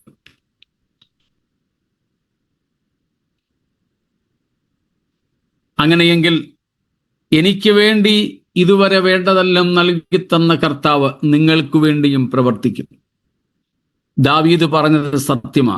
നീതിമാൻ തുണയില്ലാതെ ഇരിക്കുന്നതും അവന്റെ സന്തതി ആഹാരം അല്ലെങ്കിൽ അപ്പം ഇറക്കുന്നതും ഞാൻ കണ്ടിട്ടില്ല. ആരോടും നമ്മുടെ ആവശ്യങ്ങൾ പ്രാർത്ഥിക്കാൻ വേണ്ടി പോലും പറയണ്ട. നമ്മൾ ചിലപ്പോൾ പറയുന്നത് ഇങ്ങനെയാണല്ലോ, ബ്രദറെ പ്രാർത്ഥിക്കാൻ വേണ്ടി പറയുക കേട്ടോ, പ്രാർത്ഥിക്കാൻ വേണ്ടി പറയുക. കൊച്ചിൻ്റെ ഫീസ് കൊടുക്കേണ്ട അവസാന തീയതി അടുത്ത മാസം 30-ാം തീയതിയാ. പ്രാർത്ഥിക്കാൻ വേണ്ടി പറഞ്ഞതാ. അതുപോലും ഒരു പ്രാർത്ഥനാ വിഷയമായി പറയണ്ടെന്നേ. ഞാനിപ്പോഴ് ദൈവം ഈ നിലകളിൽ ചെയ്ത നന്മകളെക്കുറിച്ച് സ്തോത്രം പോലും പരസ്യമായിട്ട് പറയാറില്ല. അത് ബൈബിൾ സ്കൂളിൽ നിന്ന് എൻ്റെ ആദ്യത്തെ വീക്കെൻഡിന് വീട്ടിൽ വന്നപ്പോൾ പഠിച്ചൊരു കാര്യമാണ്. ഞാൻ ആദ്യമായിട്ട് ബൈബിൾ സ്കൂളിൽ നിന്ന് ഞങ്ങളുടെ സഭയിലേക്ക് വരുന്നതിന് മുമ്പ് എനിക്കൊരു 10 രൂപയുടെ ആവശ്യമുണ്ടായിരുന്നു. എൻ്റെ പൈസ എല്ലാം തീർന്നു. അസൈൻമെന്റ് എഴുതാൻ പേപ്പർ വാങ്ങാൻ കാശില്ല. റീഫില്ല് തീർന്നു, റീഫില്ല് വാങ്ങാൻ കാശില്ല. വീട്ടിൽ വരാൻ തിരിച്ചു പോകാനുള്ള വണ്ടിക്കൂലി ഇതെല്ലാം കൂടെ ചേർത്ത് അന്ന് എനിക്കൊരു 10 രൂപയുടെ ആവശ്യം, ദശാംശം ഉൾപ്പെടെ 10 രൂപയുടെ ആവശ്യമുണ്ട്. എൻ്റെ കയ്യിൽ ഇല്ലായിരുന്നു. ആരോട് ഞാൻ പറഞ്ഞൊന്നുമില്ല, ദൈവത്തോട് മാത്രം പ്രാർത്ഥിച്ചു. ഏതായാലും കൃത്യസമയപ്പം എൻ്റെ ഒരു കൂട്ടുകാരന് 100 രൂപയുടെ ഒരു മണി ഓർഡർ വന്നു. ഞങ്ങൾ ബൈബിൾ സ്കൂളിൽ കാക്ക എന്നാണ് വിളിക്കുന്നതിന്. ഒരു 100 രൂപയുടെ കാക്ക വന്നു. എന്തുകൊണ്ടോ ആ സഹോദരൻ ആ 100 രൂപയുടെ ദശാംശം 10 രൂപ എനിക്ക് കൊണ്ടു തന്നു. എൻ്റെ ആവശ്യം നടന്നു. അത് കഴിഞ്ഞിട്ടാണ് ഞാൻ ആദ്യമായിട്ട് ബൈബിൾ സ്കൂളിൽ നിന്ന് വീട്ടിൽ വരുന്നത്. ഞായറാഴ്ച സഭയിൽ ചെന്നപ്പോൾ പ്രബോധിപ്പിക്കാൻ അവസരം തന്നു. അപ്പോൾ സാക്ഷ്യം, ഇപ്പോൾ പണ്ടൊക്കെ പാസ്റ്റർമാർ ഇങ്ങനെയൊക്കെ പറഞ്ഞ് കേട്ടിട്ടുള്ളത് കൊണ്ട് ആ ഒരു പരിചയം നമുക്കുള്ളൂ. അതുകൊണ്ട് ഞാനും എഴുന്നേറ്റ് എന്ന് പറഞ്ഞു, ഇതുപോലെ ഒരു 10 രൂപയുടെ ആവശ്യം എനിക്കുണ്ടായിരുന്നു. കർത്താവ് നടത്തി തന്നു. സ്തോത്രം. സഭായോഗം കഴിഞ്ഞ് തിരിച്ചു പോരാൻ നേരം ഞാനിങ്ങനെ ഇറങ്ങിപ്പോരുന്നു. വഴിയിൽ ഒരമ്മമ്മ ഓടിച്ചിട്ട് പിടിച്ച് എനിക്ക് 10 രൂപ തന്നു. മോനെ ഇരിക്കട്ടെ 10 രൂപ. അന്ന് ഞാൻ വിചാരിച്ചു 10 രൂപ എനിക്ക് കർത്താവ് ആവശ്യമുണ്ടായിരുന്നു, തന്നു എന്ന് പറഞ്ഞതിൻ്റെ പേരിൽ ഈ അമ്മാമ്മ 10 രൂപ കൊണ്ട് തന്നതാ. അന്ന് ഞാൻ തീരുമാനമെടുത്തു, ഇതുപോലെയുള്ള സാക്ഷ്യം പോലും ഞാൻ ഇനി ഒരിടത്തും പറയത്തില്ല. അങ്ങനെ പോലും എനിക്കൊരു സഹായം ആരുടെയും വേണ്ട. അങ്ങനെ പോലും ഞാൻ ഇന്നുവരെ ഒരു സാക്ഷ്യമായിട്ടോ പ്രാർത്ഥനയ്ക്കായിട്ടോ വിഷയങ്ങൾ പറയാതെ പോലും എന്നെ വിളിച്ച ദൈവം എനിക്ക് വേണ്ടതെല്ലാം ഇന്നുവരെ തന്നു എങ്കിൽ നിങ്ങൾക്കും തരും എന്ന് ധൈര്യമായി പറയട്ടെ. അതുകൊണ്ട് ആകുലപ്പെട്ട് കർത്താവിൻ്റെ വരവിൻ്റെ നാൾ നമുക്ക് പെട്ടെന്ന് കെണി പോലെ വരാതിരിപ്പാൻ സൂക്ഷിച്ചുകൊള്ളുക. സ്തോത്രം. ഈ പാപത്തിന് നാം അടിപ്പെട്ടവരല്ലേ? ആകുല ചിന്ത എന്ന പാപം, ലക്ഷ്വറി അതിഭക്ഷണം എന്ന പാപം, മദ്യപാനം എന്ന പാപത്തിനും അടിപ്പെട്ട പലരും നമ്മുടെയൊക്കെ സഭകളിലുണ്ട് കേട്ടോ. ആവർത്തിച്ചു പറയുന്നു, മദ്യപാനമെന്ന പാപത്തിനും അടിമപ്പെട്ട പല വിശ്വാസികളും സഭകളിലുണ്ട്. എനിക്കറിയാം.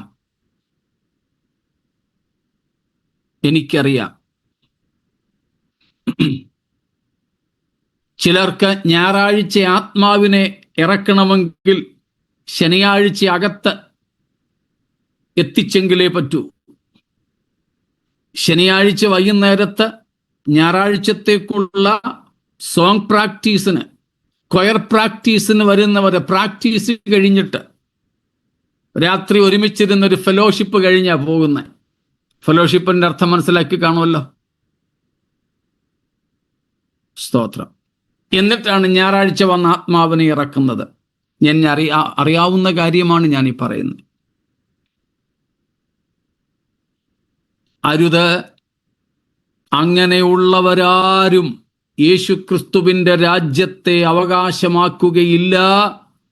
ക്രിസ്തുവിൻ്റെ വരവ് അങ്ങനെയുള്ളവർക്ക് പെട്ടെന്ന് കെണി പോലെ വരും എന്നറിഞ്ഞുകൊള്ളുക. വേഗത്തിൽ ഞാൻ ഓടട്ടെ. 4-ാമത്തെ അരുതാത്ത കാര്യം. സ്തോത്രം. 4-ാമത്തെ കാര്യം, സഭായോഗങ്ങളെ ഉപേക്ഷിക്കരുത്. സഭായോഗങ്ങളെ ഉപേക്ഷിക്കരുത്. Do not despise spiritual assembling together. Yeah, spiritual gathering. But instead, do so much the more as we see the day is nearing. എബ്രായ ലേഖനം 10-ാം അധ്യായം 24-ാമത്തെ വാക്യം. Hebrews 10:24. ചിലർ ചെയ്യുന്നത് പോലെ നമ്മുടെ സഭായോഗങ്ങളെ ഉപേക്ഷിക്കാതെ തമ്മിൽ പ്രബോധിപ്പിച്ചുകൊണ്ട് സ്നേഹത്തിനും സൽപ്രവൃത്തികൾക്കും ഉത്സാഹം വർദ്ധിപ്പിക്കാൻ അന്യോന്യം സൂക്ഷിച്ചുകൊള്ളുക. 25 കൂടെ. സൽപ്രവൃത്തികൾക്കും ഉത്സാഹം വർദ്ധിപ്പിക്കാൻ അന്യോന്യം സൂക്ഷിച്ചുകൊള്ളുക. നാൾ സമീപിക്കുന്നു എന്ന് കാണുന്തോറും അത് അധികമായി ചെയ്യേണ്ടതാകുന്നു. 24-ാം വാക്യത്തിൽ നമ്മൾ കണ്ടു, ചിലർ ചെയ്യുന്നത് പോലെ സഭായോഗത്തെ ഉപേക്ഷിക്കരുത്. 25-ാം വാക്യത്തിൽ നമ്മൾ വായിച്ചു, നാൾ സമീപിക്കുന്നുവെന്ന് കാണും തോറും അത് അധികമായി ചെയ്യേണ്ടതാകുന്നു. നിങ്ങൾക്കെന്ത് തോന്നുന്നു? നമ്മുടെ സഭകളിൽ ആത്മീയ കൂട്ടായ്മകൾക്കുള്ള ഉത്സാഹം, സഭായോഗം കൂടാനുള്ള ഉത്സാഹം കൂടുന്നോ കുറയുന്നോ? സ്തോത്രം. കൂടുകയാണോ കുറയുകയാണോ? സ്തോത്രം.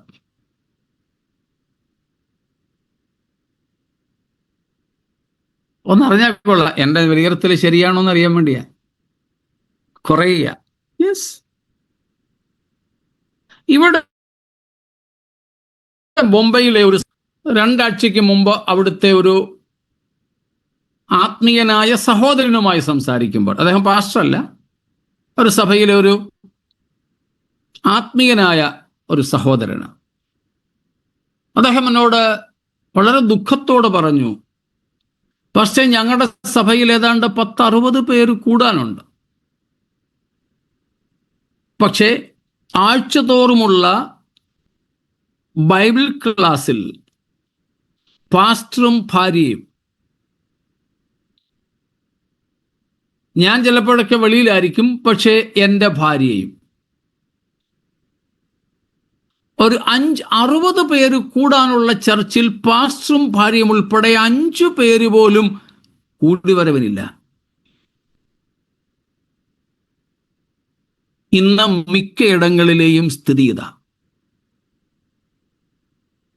ഇത് കർത്താവിൻ്റെ വരവിനോടുള്ള ബന്ധത്തിലെ ഒരു ലക്ഷണവും കൂടെയാകട്ടോ. പക്ഷേ നാം കർത്താവിൻ്റെ വരവിൽ പോകാൻ ആഗ്രഹിക്കുന്നെങ്കിൽ സഭായോഗങ്ങളെ ഉപേക്ഷിക്കരുത്. സ്തോത്രം. എന്നാൽ ഞാൻ ഇരുന്ന ബോംബെയിലെ തന്നെ മറ്റൊരു സഭ, എല്ലാ സഭയിലും അങ്ങനെ ഇല്ലായിരുന്നു, ഒരു സഭയിൽ ഞാൻ എപ്പോഴും സാക്ഷ്യം പറയും, ഞായർ, ചൊവ്വ, വ്യാഴം, ശനി, ആഴ്ചയിൽ 4 ദിവസം മീറ്റിംഗ് ഉണ്ട്.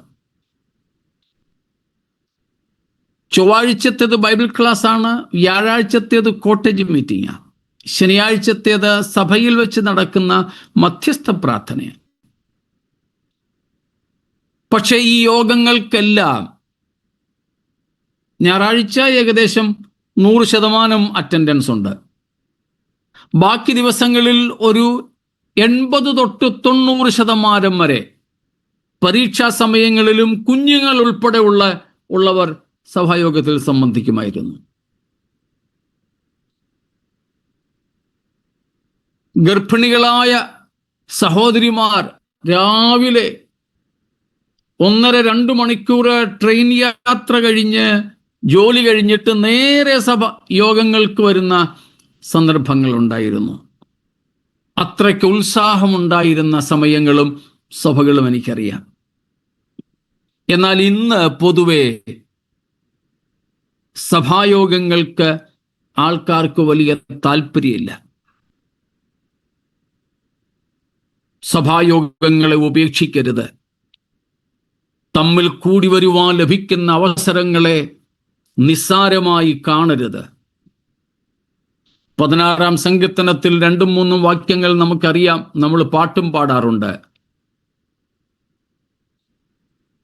യഹോവയോട് ഭക്തൻ പറയുന്നു, നീ ഒഴികെ എനിക്ക് ഒരു നന്മയുമില്ല, ഭൂമിയിലുള്ള വിശുദ്ധന്മാരോ അവർ എനിക്ക് പ്രസാദമുള്ള, എന്ന് വെച്ചാൽ എൻ്റെ ഹൃദയത്തിന് സന്തോഷം തരുന്ന വിശുദ്ധന്മാരത്രേ. സ്തോത്രം. അങ്ങനത്തെ ഒരു അനുഭവം നമുക്കിന്നുണ്ടോ? നമ്മുടെയൊക്കെ ആദ്യകാലങ്ങളിലെ മാതാക്കളും പിതാക്കളും അങ്ങനെ സന്തോഷിച്ചിരുന്നവരാ. മറ്റു പല കാരണങ്ങളും അതിനുണ്ട് എന്നത് ഞാൻ വിസ്മരിക്കുന്നില്ല. എങ്കിൽ കൂടെ സഭായോഗങ്ങളെ ഉപേക്ഷിക്കാതിരിക്കുക. കിട്ടുന്ന അവസരങ്ങളിലെല്ലാം ആത്മീയ കൂട്ടായ്മകൾ ആചരിക്കുക. പ്രത്യേകാൽ പ്രാദേശിക സഭകളുടെയും ഇന്നാണെങ്കിൽ ഓൺലൈനിലൂടെ നമുക്ക് ലോകത്തെ എവിടെയുള്ള കൂട്ടായ്മകളിലും സംബന്ധിക്കാം. ആത്മീയ പരിപോഷണം ലഭിക്കുന്ന, പഥ്യോപദേശം ലഭിക്കുന്ന, ആത്മീയ വർധനയ്ക്കുതകുന്ന കൂട്ടായ്മകൾ ആവോളം നാം ഉപേക്ഷിക്കാതിരിക്കുക. അത് കർത്താവിൻ്റെ വരവിനായി വരുന്നതിലെ ഒരുങ്ങുന്നതിൻ്റെ ഒരു ഭാഗമാണ്. അപ്പോൾ അരുതാത്ത ഒന്ന്, ഈ ലോകത്തിന് നമ്മുടെ കഴിഞ്ഞകാല മോഹങ്ങൾക്കും മാതൃകയാകാതിരിക്കുക, അവയെ മാതൃകയാക്കാതിരിക്കുക, അനുരൂപപ്പെടാതിരിക്കുക. 2, വിശുദ്ധന്മാർക്ക് യോജ്യവും യോഗ്യവുമല്ലാത്തതൊന്നും അരുത്. സ്തോത്രം. 3 നമ്മൾ കണ്ടു, അതിഭക്ഷണം, മദ്യപാനം, ഉപജീവന ചിന്തകളാൽ നമ്മുടെ ഹൃദയം ഭാരപ്പെട്ടു പോകരുത്. 4 നമ്മൾ കണ്ടു, സഭായോഗങ്ങളെ ഉപേക്ഷിക്കരുത്. 5 ഇതേ അധ്യായം, എബ്രായ ലേഖനം തന്നെ, സ്തോത്രം, 10-29-30 വാക്യങ്ങൾ. ദൈവപുത്രനെ ചവിട്ടിക്കളയുകയും തന്നെ വിശുദ്ധീകരിച്ച നിയമരക്തത്തെ മലിനമെന്ന് നിരൂപിക്കുകയും കൃപയുടെ ആത്മാവിനെ നിന്ദിക്കുകയും ചെയ്തവൻ എത്ര കഠിനമേറിയ ശിക്ഷയ്ക്ക് പാത്രമാകും എന്ന് വിചാരിപ്പീൻ. പ്രതികാരം എനിക്കുള്ളത്. അതിന്റെ 38-39 കൂടെ. എന്നാൽ എന്റെ നീതിമാൻ വിശ്വാസത്താൽ ജീവിക്കും. പിന്മാറുന്നു എങ്കിൽ എന്റെ ഉള്ളത്തിന് അവനിൽ പ്രസാദമില്ല. നാമോ നാശത്തിലേക്ക് പിന്മാറുന്നവരുടെ കൂട്ടത്തിലല്ല, വിശ്വസിച്ച് ജീവരക്ഷ പ്രാപിക്കുന്നവരുടെ കൂട്ടത്തിൽ അത്രയാകുന്നു. 26 മുതൽ 39 വരെയുള്ള വാക്യങ്ങൾ അടിസ്ഥാനപ്പെടുത്തിക്കൊണ്ടങ്ങ് പറയാം. നാം ആരും പിന്മാറിപ്പോകരുത്. Do not backslide. Those who backsliding, they backslide to destruction. പിന്മാറുന്നവർ നാശത്തിലേക്കാണ് പിന്മാറുന്നത്. 35 വാക്യം കൂടെ വായിച്ചാട്ടെ. 35. അതുകൊണ്ട് മഹാപ്രതിഫലമുള്ള നിങ്ങളുടെ ധൈര്യം തള്ളിക്കളയരുത്. മഹാപ്രതിഫലമുള്ള നിങ്ങളുടെ ധൈര്യം തള്ളിക്കളയരുത്. സ്തോത്രം. ഇതെല്ലാം കൂടെ ചേർത്ത് വെച്ച പിന്മാറരുതെന്ന് പറഞ്ഞത്. എബ്രായ വിശ്വാസികൾ കർത്താവിൻ്റെ വരവിപ്പോൾ നടക്കുമെന്നും തിരുസന്നിധിയിൽ പ്രതിഫലം ലഭിക്കുമെന്നും ഒക്കെ പറഞ്ഞ് സമ്പത്തുകളുടെ അപഹാരം പോലും സന്തോഷത്തോടെ സഹിച്ചവരാ. പക്ഷേ ആ പ്രത്യാശ അവർക്ക് നഷ്ടപ്പെട്ടു തുടങ്ങി. കർത്താവ് വരുമോ എന്ന് അവർക്ക് സംശയമായി. അതുകൊണ്ട് അവരെ വിശ്വാസത്തിൽ നിന്നും ചുവടുകൾ പുറകോട്ട് വയ്ക്കാൻ തുടങ്ങിയപ്പോൾ അപ്പോസ്തലൻ പറയുകയാണ്, അരുത്. മഹാപ്രതിഫലമുള്ള നിങ്ങളുടെ ധൈര്യം തള്ളിക്കളയരുത്. എന്നിട്ടാണ് ഒടുവിൽ പറഞ്ഞത്, എൻ്റെ നീതിമാൻ വിശ്വാസത്താൽ ജീവിക്കും. പിന്മാറുന്നുവെങ്കിലോ എൻ്റെ ഉള്ളത്തനവനിൽ പ്രസാദമില്ല. നാമോ നാശത്തിലേക്ക് പിന്മാറുന്നവരുടെ കൂട്ടത്തിലല്ല, വിശ്വസിച്ച് ജീവരക്ഷ പ്രാപിക്കുന്നവരുടെ കൂട്ടത്തിൽ അത്രയാകുന്നു. അവിടെ പിന്മാറ്റം പ്രധാനമായും പറഞ്ഞിരിക്കുന്നത് കർത്താവിൻ്റെ വരവിങ്കലുള്ള പ്രത്യാശ നഷ്ടപ്പെട്ടിട്ട് ഈ ലോകത്തിലേക്ക് അവർ തിരിച്ചിറങ്ങാൻ തുടങ്ങുന്ന അവസ്ഥകളാണ്. 2 തരം പിന്മാറ്റങ്ങളുണ്ട്. ഒന്ന് ഉപദേശപരമായ പിന്മാറ്റം, അപ്പോസ്റ്റസി എന്നതിനെ വിളിക്കും, വിശ്വാസത്യാഗമെന്ന് വിളിക്കും. ക്രിസ്തുവിനെ ഉപേക്ഷിക്കുക, പഥ്യോപദേശം വിട്ടുകളയുക, ദുരുപദേശങ്ങളിലേക്ക് ചെന്ന് വീഴുക. മറ്റൊന്ന്, രണ്ടാമത്തേത് പ്രായോഗികമായ പിന്മാറ്റമാണ്. വിശ്വാസം വിടുന്നില്ല, പക്ഷേ ജീവിത വിശുദ്ധിയിൽ നിന്നും പാപത്തിലേക്കും ലോകത്തിലേക്കും അവർ ഇറങ്ങുന്നു. ഈ 2 തരത്തിലുമുള്ള പിന്മാറ്റം നമുക്ക് പാടില്ല. 2 types of backsliding. One is apostasy, that is deviating from the sound doctrine, rejecting and despising the sound doctrine of God, especially of Christ, falling into cultic doctrines and teachings. മറ്റൊന്ന് practical backsliding from a holy living to the worldliness.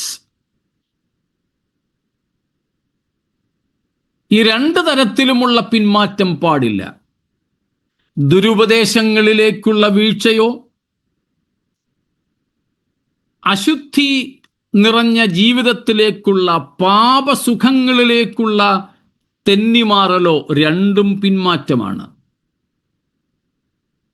യേശുക്രിസ്തുവിൻ്റെ വരവെങ്കിലുള്ള പ്രത്യാശ നഷ്ടപ്പെടുന്നത്, ക്രിസ്തുവിൻ്റെ വരവെങ്കിൽ ഉള്ള ആവേശം നഷ്ടപ്പെടുന്നതൊക്കെ പിന്മാറ്റമാണ്. ഇങ്ങനെയുള്ള പിന്മാറ്റം ഒന്നും നമ്മിൽ അരുത്. 5 പറഞ്ഞെങ്കിലും ഒന്നും കൂടെ പറയാതിരിക്കാൻ വയ്യ. 6, do not practice sin, otherwise do not sin, commit sins that leads to death. നിത്യമരണത്തിലേക്ക് നയിക്കുന്ന പാപങ്ങളൊന്നും ചെയ്യരുത്. അതായത് പാപത്തിൽ തുടരരുത് എന്നർത്ഥം. സ്തോത്രം. 1 യോഹന്നാൻ 3:9, 5:16, 1 John 3:9 and 5:16. 5:16 ആദ്യം വായിക്കാം.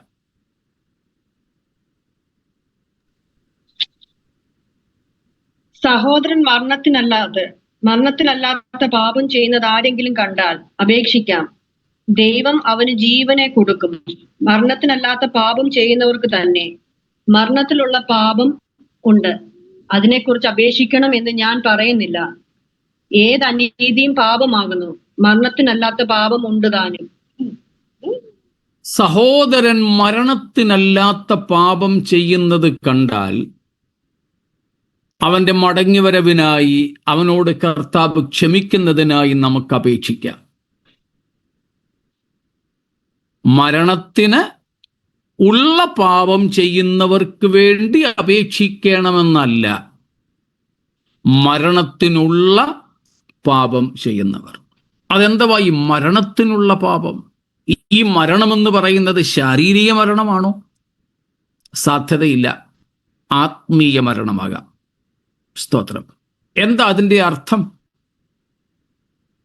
3:9 3:9. ദൈവത്തിൽ നിന്ന് ജനിച്ചവൻ ആരും പാപം ചെയ്യുന്നില്ല, അവന്റെ വിത്ത് അവനിൽ വസിക്കുന്നു. ദൈവത്തിൽ നിന്ന് ജനിച്ചതിനാൽ അവന് പാപം ചെയ്യുവാൻ കഴിയുകയുമില്ല.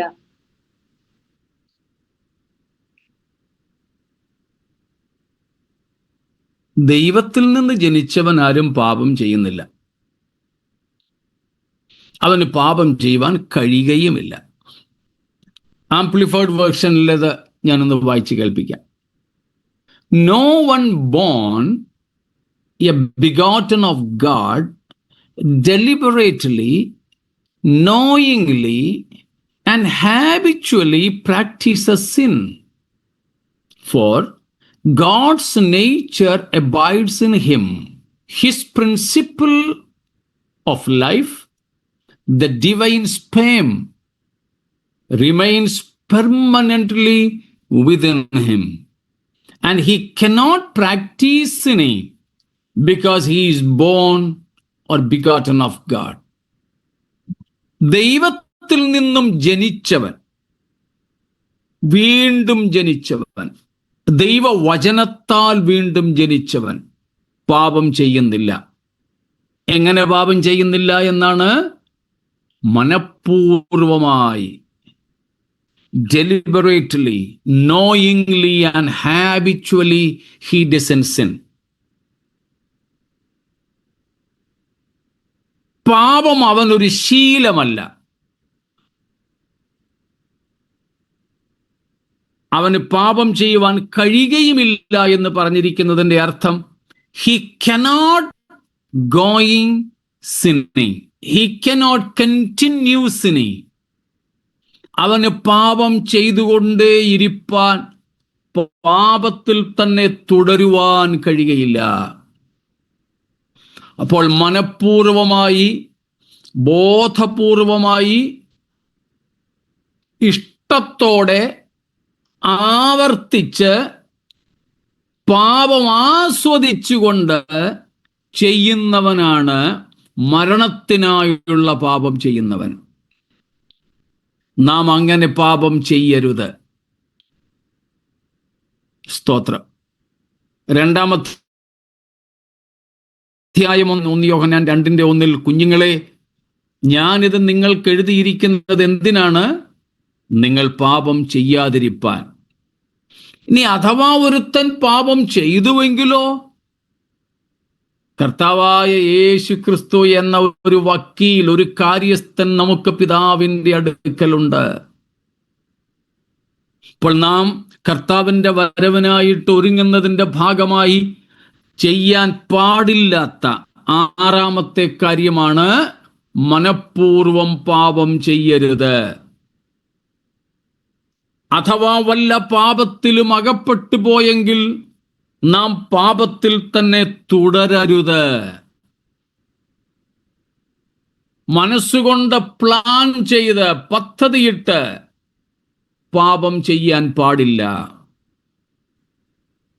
നാം ദൈവത്തിൻ്റെ ബീജം ഉള്ളിൽ വഹിക്കുന്നവരാണ്. ദൈവവചനമാണ് ദൈവത്തിൻ്റെ ബീജം. ദൈവവചനം എന്ന ആ സ്വഭാവം നമ്മുടെ ഹൃദയത്തിൽ നാം വഹിക്കുന്നവരായിരിക്കണം. സ്തോത്രം. മനഃപൂർവം നാം പാപം ചെയ്തുകൊണ്ടിരുന്നാൽ നമ്മുടെ കർത്താവിൻ്റെ വരവിൽ എടുക്കപ്പെടാൻ കഴിയില്ല. വല്ല വിധേനയും നമ്മുടെ പാദങ്ങൾ ഒന്ന് തെന്നി പാപത്തിലേക്ക് വീണാൽ കരഞ്ഞ് നിലവിളിച്ച് ദൈവത്തിങ്കിലേക്ക് മടങ്ങി വരയണം. ഞങ്ങളതിന് ഈ ഭാഗത്തൊരു ഉദാഹരണം പറയാറുണ്ട്. ഒരു പാലം, ഒരു ബ്രിഡ്ജ്, താഴെ ചെളിയാണ്, വെള്ളവും ചെളിയുമാ. മുകളിലൂടെ ഒരു ചെറിയ പാലം. ആ പാലത്തിൽ കൂടെ ഒരു ആട്ടിൻകുട്ടി നടന്നു പോയപ്പോൾ എങ്ങനെയോ കാലിടറി അത് താഴേക്ക് വീണു. പക്ഷേ താഴേക്ക് ചെളിയിലേക്ക് വീണ ആട്ടിൻകുട്ടി അവിടെ കിടന്ന് കരഞ്ഞ് നിലവിളിച്ച് തൻ്റെ മുഴു ശക്തിയും ഉപയോഗിച്ച് എങ്ങനെയോ അത് ചെളിക്ക് പുറത്തു വന്നു. നിലവിളി കേട്ട ആൾക്കാർ ഓടിക്കൂടി അതിനെ വലിച്ചെടുത്തു. അത് വളരെ ബന്ധപ്പെട്ട് അവിടെ നിന്നും ഓടി ഉയർന്ന ഉണങ്ങിയ ഒരു സ്ഥലത്ത് പോയി ശരീരമൊക്കെ വൃത്തിയാക്കി. ആ ആട്ടിൻകുട്ടിയെ ഇനിയും പഴയ വഴിയിൽ കൂടെ ഒന്ന് വലിച്ചുകൊണ്ട് പോകാവോ? വരത്തില്ലത്. അതിൻ്റെ മുൻകാലുകളൊക്കെ മുമ്പോട്ട് അങ്ങോട്ട് നീട്ടിവെച്ച് ശരീരം പുറകോട്ട് വലിച്ച് ബലം പ്രയോഗിച്ച് അവിടെ നിൽക്കും. മുമ്പോട്ട് വരത്തില്ലത്. എന്നാൽ അതേ വഴിയിലൂടെ അല്പം കഴിഞ്ഞപ്പോൾ ഒരു പന്നിക്കുട്ടി വന്നു. ആ പന്നിക്കുട്ടിയുടെയും കാൽ അവിടെ വെച്ച് തന്നെ തെറ്റി ഒന്ന് താഴേക്ക് വീണു. അത് എന്നെ വിടുവിക്കൂ എന്ന് പറഞ്ഞുകൊണ്ട് നിലവിളിക്കുമോ? ഇല്ല. അത് ആ ചെളിയിൽ വളരെ സുഖമായി സന്തോഷമായി അത് ആസ്വദിക്കും. എൻ്റെ ചോദ്യം, നാം ഇതിൽ ആരെ പോലെയാ? ആട്ടിൻകുട്ടിയെ പോലെയാണോ? പന്നിക്കുട്ടിയെ പോലെയാണോ? തീർച്ചയായും എപ്പോഴെങ്കിലുമൊക്കെ നമ്മുടെ കാലുകൾ തെന്നി എവിടെയൊക്കെയോ പാപത്തിൽ വീണിട്ടുണ്ടാകാം. പക്ഷേ അതിൽ തുടരരുത്. പാപത്തിൽ വീണു എന്നതിനേക്കാൾ വലിയ പാപമാണ് പാപത്തിൽ തുടരുന്നു എന്നുള്ളത്. സ്തോത്രം. ആവർത്തിക്കുന്നു, പാപത്തിൽ വീണു എന്നതിനേക്കാൾ ഗൗരവമേറിയ പാപമാണ് പാപത്തിൽ തുടരുന്നു എന്നുള്ളത്. ദാവീദിനെ നോക്കൂ, പാപത്തിൽ വീണു, മാരകമായ പാപങ്ങളിൽ. പക്ഷെ ഒരിക്കലേ അവൻ വീണുള്ളൂ, തിരികെ വന്നു. പിന്നീട് ഒരിക്കലും അതുവഴി അവൻ യാത്ര ചെയ്തിട്ടില്ല. നമ്മുടെ കർത്താവ് പരിശുദ്ധനായവൻ തൻ്റെ വിശുദ്ധന്മാരെ ചേർക്കുവാൻ വരുന്നു. അവനോടുകൂടെ പോകുവാൻ മരണത്തിനുള്ള പാപം ചെയ്യാത്തവരായിരിക്കണം മനഃപൂർവം പാപം ചെയ്യാത്തവരായിരിക്കണം, ബോധപൂർവം പാപം ചെയ്യാത്തവരായിരിക്കണം, പാപത്തിൽ സുഖിക്കുന്നവരാകരുത്, പാപത്തെ ആസ്വദിക്കുന്നവരാകരുത്, പാപത്തിൽ തുടരുന്നവരാകരുത്. സ്തോത്രം. കുറഞ്ഞത് ഈ 6 അരുതുകളെങ്കിലും ഉണ്ട്. ഇനിയുണ്ട്. നമ്മുടെ സമയം തീർന്നല്ലോ. 4 മിനിറ്റ് എക്സ്ട്രായും ആയതുകൊണ്ട് ഞാൻ ഇവിടെ നിർത്തുന്നു. ഉൽപ്രാവണത്തെക്കുറിച്ച് പറയണമെന്ന് ആഗ്രഹം ഉണ്ടായിരുന്നെങ്കിലും സാധിക്കുന്നില്ല, ക്ഷമിച്ചാലും. സ്തോത്രം. ഒരു കാര്യം മാത്രം പറഞ്ഞു നിർത്താം.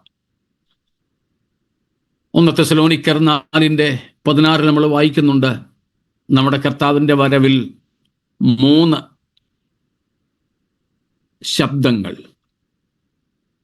കർത്താവിൻ്റെ ഗംഭീരനാദം, പ്രധാന ദൂതന്റെ ശബ്ദം, ദൈവത്തിൻ്റെ കാഹളം. നമ്മൾ ഇതിലേറ്റവും പ്രധാനം, നമ്മുടെ ഉൽപ്രാപണത്തിന് ഏറ്റവും പ്രധാനപ്പെട്ട കാര്യം ഇതിലേതാ? നമ്മൾ കൂടുതൽ ഊന്നൽ കൊടുക്കാറുള്ളത് ദൈവത്തിൻ്റെ കാഹളത്തിനാണ്. അല്ല, കാഹളനാദമല്ല നമ്മെ ഉയർപ്പിക്കുന്നതോ രൂപാന്തരപ്പെടുത്തുന്നതോ.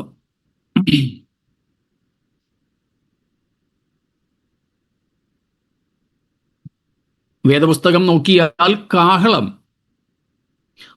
പല ഉപയോഗങ്ങൾ കാഹളത്തിനുണ്ട്. അതിൽ പ്രധാനമായും ഒരു സ്ഥലത്ത് നിന്നും മറ്റൊരു സ്ഥലത്തേക്ക് പുറപ്പെടുന്നതിനുള്ള ഒരു അടയാളമാണ്, ഒരു സൂചനയാണ്, ഒരു വിളിയാണ് കാഹളത്താൽ ഉളവാകുന്നത്. എന്നാൽ ക്രിസ്തുവിൽ മരിച്ചവരുടെ ഉയർപ്പും ക്രിസ്തുവിൽ ജീവനോടിരിക്കുന്ന വിശുദ്ധന്മാരുടെ രൂപാന്തരവും നടക്കുന്നത് കാഹളനാദത്താലല്ല. നമ്മുടെ ഇടയിലെ തെറ്റായ ഒരു പ്രവണതയാണത്. പിന്നെ എന്തിനാലാണ്? കർത്താവിൻ്റെ ഗംഭീരനാദത്താല. എങ്ങനെയാ ഉൽപ്രാപണം നടക്കുന്നത്? ക്രിസ്തുവിൽ മരിച്ച വിശുദ്ധന്മാർ എങ്ങനെ ഉയർക്കും? ജീവനോടിരിക്കുന്ന നാം എങ്ങനെ രൂപാന്തരപ്പെടും? പ്രധാനമായും 2 കാര്യങ്ങളാണ് അതിനുള്ളത്. ഒന്ന്, കർത്താവിൻ്റെ ഗംഭീരനാദം, അഥവാ യോഹന്നാൻ 5:25 വാക്യത്തിൽ നാം വായിക്കുന്നുണ്ട്. ഇനി വായിക്കാൻ നേരമില്ലാത്തതുകൊണ്ട് വായിപ്പിക്കുന്നില്ല, ഞാൻ പറഞ്ഞു പോകുന്നു. ജോൺ 5:25. അവിടെ നാം കാണുന്നത്, സ്തോത്രം, കർത്താവ് പറയുകയാണ്, കർത്താവ് മരിച്ചവർ ദൈവപുത്രന്റെ ശബ്ദം കേൾക്കുകയും കേൾക്കുന്നവർ ജീവിക്കുകയും ചെയ്യുന്ന നാഴിക വരുന്നു. മരിച്ചവരുടെ ഉയർപ്പും ജീവനോടുള്ളവരുടെ രൂപാന്തരവും നടക്കുവാൻ 2 ദൈവീക ഘടകങ്ങൾ ഒരുമിച്ച് പ്രവർത്തിക്കുന്നു. അതിലൊന്ന്, മരിച്ചവരെ ജീവിപ്പിക്കുന്ന നമ്മുടെ കർത്താവിൻ്റെ വായിൽ നിന്നും പുറപ്പെടുന്ന വാക്കുകളാണ്. അതിനെയാണ് യോഹന്നാനിൽ യേശു പറഞ്ഞത്, ദൈവപുത്രന്റെ ശബ്ദം കേൾക്കുക. അതാണ് പൗലോസ് പറഞ്ഞത്, കർത്താവ് താൻ ഗംഭീരനാദത്തോടും. സ്തോത്രം. അതെ, നമ്മുടെ കർത്താവായ യേശു ക്രിസ്തു സ്വർഗത്തിൽ നിന്ന് ഇറങ്ങുമ്പോൾ ഒരു വലിയ ഗംഭീരനാദം കർത്താവിൻ്റെ വായിൽ നിന്ന് പുറപ്പെടും. അത് യോഹന്നാൻ വെളിപ്പാട് 4:1 കേട്ടതുപോലെ ഇവിടെ കയറി വരിക എന്നുള്ളതായിരിക്കും. അത് കല്ലറയിൽ അടക്കം ചെയ്ത് 4 നാളായി അഴുകിത്തുടങ്ങിയ ലാസറേ എന്ന പേര് കേട്ടതുപോലെ എനിക്കത് വില്ലുകുളത്ത് ഉമ്മന്റെ മകനായ വർഗീസേ എന്നായിരിക്കും കേൾക്കുന്നത്. ഗെർസീം പാസ്റ്റർക്ക് അദ്ദേഹത്തിന്റെ പേരായിട്ടായിരിക്കും, ഡാനി പാസ്റ്റർക്ക് അദ്ദേഹത്തിന്റെ പേരായിട്ടായിരിക്കും, ജോൺ ചാക്കോ ബ്രദറിന് അദ്ദേഹത്തിന്റെ പേരായിട്ടായിരിക്കും കേൾക്കുന്നത്. അത് മറ്റാരുമല്ല, മരിച്ചുപോയ വിശുദ്ധന്മാരെ അക്ഷയതയിലേക്ക് തിരിച്ചു വിളിക്കുന്നത്, മരണത്തിൽ നിന്നും ഉയർത്തെഴുന്നേറ്റ് മഹത്വത്തിൽ ജീവിക്കുന്ന നമ്മുടെ കർത്താവായ യേശു ക്രിസ്തു തന്നെയായിരിക്കും. അതിനെയാണ് കർത്താവിൻ്റെ ഗംഭീരനാദം എന്ന് വിളിക്കുന്നത്. മറ്റൊന്ന്, നമ്മെ രൂപാന്തരപ്പെടുത്തുന്ന ഉൽപ്രാപണത്തിലെ ഘടകമാണ് ദൈവത്തിൻ്റെ പരിശുദ്ധാത്മാവ്. റോമർ 8:9, 10, 11 വാക്യങ്ങൾ അവിടെ നാം കാണുന്നു. പ്രത്യേകിച്ച് 11-ാമത്തെ വാക്യത്തിൽ സ്തോത്രം, നമ്മുടെ കർത്താവായ യേശു ക്രിസ്തുവിനെ മരിച്ചവരിൽ നിന്നും ഉയർപ്പിച്ചവന്റെ ആത്മാവ് നിങ്ങളിൽ വസിക്കുന്നു എങ്കിൽ നിങ്ങളിൽ വസിക്കുന്ന അവന്റെ ആത്മാവിനെ കൊണ്ട് നമ്മുടെ ഈ മർത്യ ശരീരങ്ങളെ അവൻ ഉയർപ്പിക്കും. ഫിലിപ്പിയർ 3:20-21 നാം വായിക്കുന്നു, നമ്മുടെ കർത്താവ് സ്വർഗത്തിൽ നിന്ന് രക്ഷിതാവായി വരും. 21-ാം വാക്യത്തിൽ പറയുന്നത്, സകലവും തനിക്ക് കീഴ്പ്പെടുത്തുവാൻ കഴിയുന്ന തൻ്റെ വ്യാപാര ശക്തി കൊണ്ട് നമ്മുടെ താഴ്ചയുള്ള ശരീരത്തെ തൻ്റെ മഹത്വമുള്ള ശരീരത്തോട് അനുരൂപമായി രൂപാന്തരപ്പെടുത്തും. അതേ പ്രിയരെ, യേശു ക്രിസ്തുവിൻ്റെ ഗംഭീരനാദത്താലും നമ്മിൽ വസിക്കുന്ന പുനരുത്ഥാന ശക്തിയായ പരിശുദ്ധാത്മാവിനാലും നമ്മുടെ ശരീരങ്ങളെ ഒന്നുകിൽ അക്ഷയതയിൽ ഉയർപ്പിച്ച് അല്ലെങ്കിൽ തേജസ്സിൽ രൂപാന്തരപ്പെടുത്തി നിർത്തുമ്പോൾ ദൈവത്തിൻ്റെ കാഹളം മുഴങ്ങും, ഇവിടെ നിന്നും അവിടേക്ക് പുറപ്പെടുവാൻ. അങ്ങനെ നാം ഒരുമിച്ച് നമ്മുടെ കർത്താവായ യേശു ക്രിസ്തുവിൻ്റെ തേജോ രൂപത്തോടനുരൂപമായി അവന്റെ സന്നിധിയിലേക്ക് വാനമേഘങ്ങളിൽ എടുക്കപ്പെടും. ആ കർത്താവിനോടുകൂടെ ആ കർത്താവ് നമ്മളെ ഒരുമിച്ച് പപ്പായുടെ ഭവനത്തിലേക്ക് കൂട്ടിക്കൊണ്ടുപോകും. ഹല്ലേലൂയ, സ്തോത്രം, സ്തോത്രം. എലയാസറിനോടൊപ്പം വന്ന റിബേക്കയെ മരുഭൂമിയിൽ വെച്ച് ഇസഹാക്ക് കണ്ട് അവിടെ നിന്നും അവളെ കൂട്ടി അമ്മയുടെ കൂടാരത്തിലേക്ക് കൊണ്ടുപോയതുപോലെ മധ്യാകാശത്തിൽ, സ്തോത്രം, മധ്യാകാശം എന്ന പ്രയോഗമില്ല, ആകാശത്തിൽ മേഘങ്ങൾ എന്ന പ്രയോഗമാണ്. അവിടേക്ക് കർത്താവ് ഇറങ്ങി വരികയും നമ്മൾ ഇവിടെ നിന്ന് അവിടേക്ക് കയറി ചെല്ലുകയും അങ്ങനെ വഴിയിൽ വെച്ച് നമ്മളെ കണ്ട് നമ്മുടെ കർത്താവ് നമ്മളെ തൻ്റെ ക്രൂശിൽ ചൊരിഞ്ഞ രക്തത്താൽ വിലയ്ക്ക് വാങ്ങിയ, സ്തോത്രം, തൻ്റെ ആത്മാവിനാൽ മുദ്രയിട്ട നമ്മയും വിളിച്ചുകൊണ്ട് പിതാവിൻ്റെ ഭവനത്തിൽ ഒരുക്കപ്പെട്ടിരിക്കുന്ന ഇടങ്ങളിലേക്ക് പോവുകയും നാം അങ്ങനെ നിത്യയുഗങ്ങൾ കർത്താവിനോട് കൂടെ വസിക്കുകയും ചെയ്യും. ആ വലിയ പ്രത്യാശയാണ് കർത്താവ് നമുക്ക് നൽകിയിരിക്കുന്നത്. ആകയാൽ നാം അതിനുവേണ്ടി വിളിക്കപ്പെട്ടിരിക്കയാൽ ആ പ്രത്യാശയോടെ ലോകമോഹങ്ങളെ വർജിച്ച് വിശുദ്ധിയെ തികച്ച് നമ്മുടെ കർത്താവിൻ്റെ വരവിനായിട്ടൊരുങ്ങാം. സ്തോത്രം. ഈ വചനങ്ങളാൽ ആയതിനായി ദൈവം നമ്മയെവരെയും ഒരുക്കട്ടെ, അനുഗ്രഹിക്കുമാറാകട്ടെ. Thank you pastor. ദൈവത്തിന് നന്ദിയോടെ നമുക്ക് സ്തോത്രം ചെയ്യാം. കഴിഞ്ഞ 12 രാത്രികളിലും മാറ്റമില്ലാത്ത ദൈവത്തിന്റെ വചനം ശ്രവിപ്പാൻ ദൈവം നമ്മെ സഹായിച്ച ദൈവത്തിന്റെ കൃപയ്ക്കായി സ്തോത്രം ചെയ്യാം. ചേർന്ന് ഒരു പാട്ടിന്റെ അടികൾ, ലാസ്റ്റ് ഡേ ആണല്ലോ, പാടി ദൈവത്തെ സ്തുതിച്ച് പ്രാർത്ഥിച്ച് ആശീർവാദം പറഞ്ഞ് എല്ലാവരും ഔട്ടാവാമെന്ന് ഓർപ്പിക്കുന്നു. കർത്താവ് സഹായിക്കട്ടെ. കൊയറിനെ അതിനായിട്ട് ക്ഷണിക്കാം.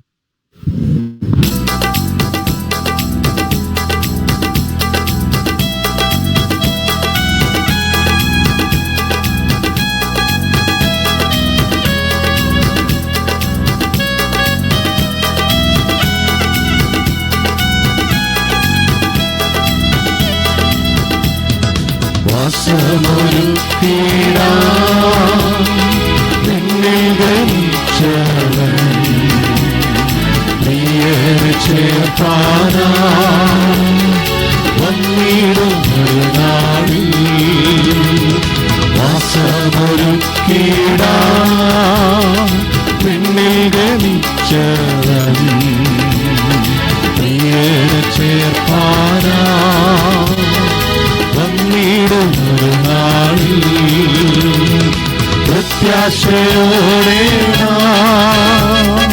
ഓട്ടം തികച്ചില്ല, കർത്തരോടൊത്തു നിത്യതയിൽ വാഴും. പ്രത്യാശയോടെ ഓട്ടം തികച്ചില്ല, കർത്തരോടൊത്തു നിത്യതയിലും കാലം തികയുന്നു, കാവേളം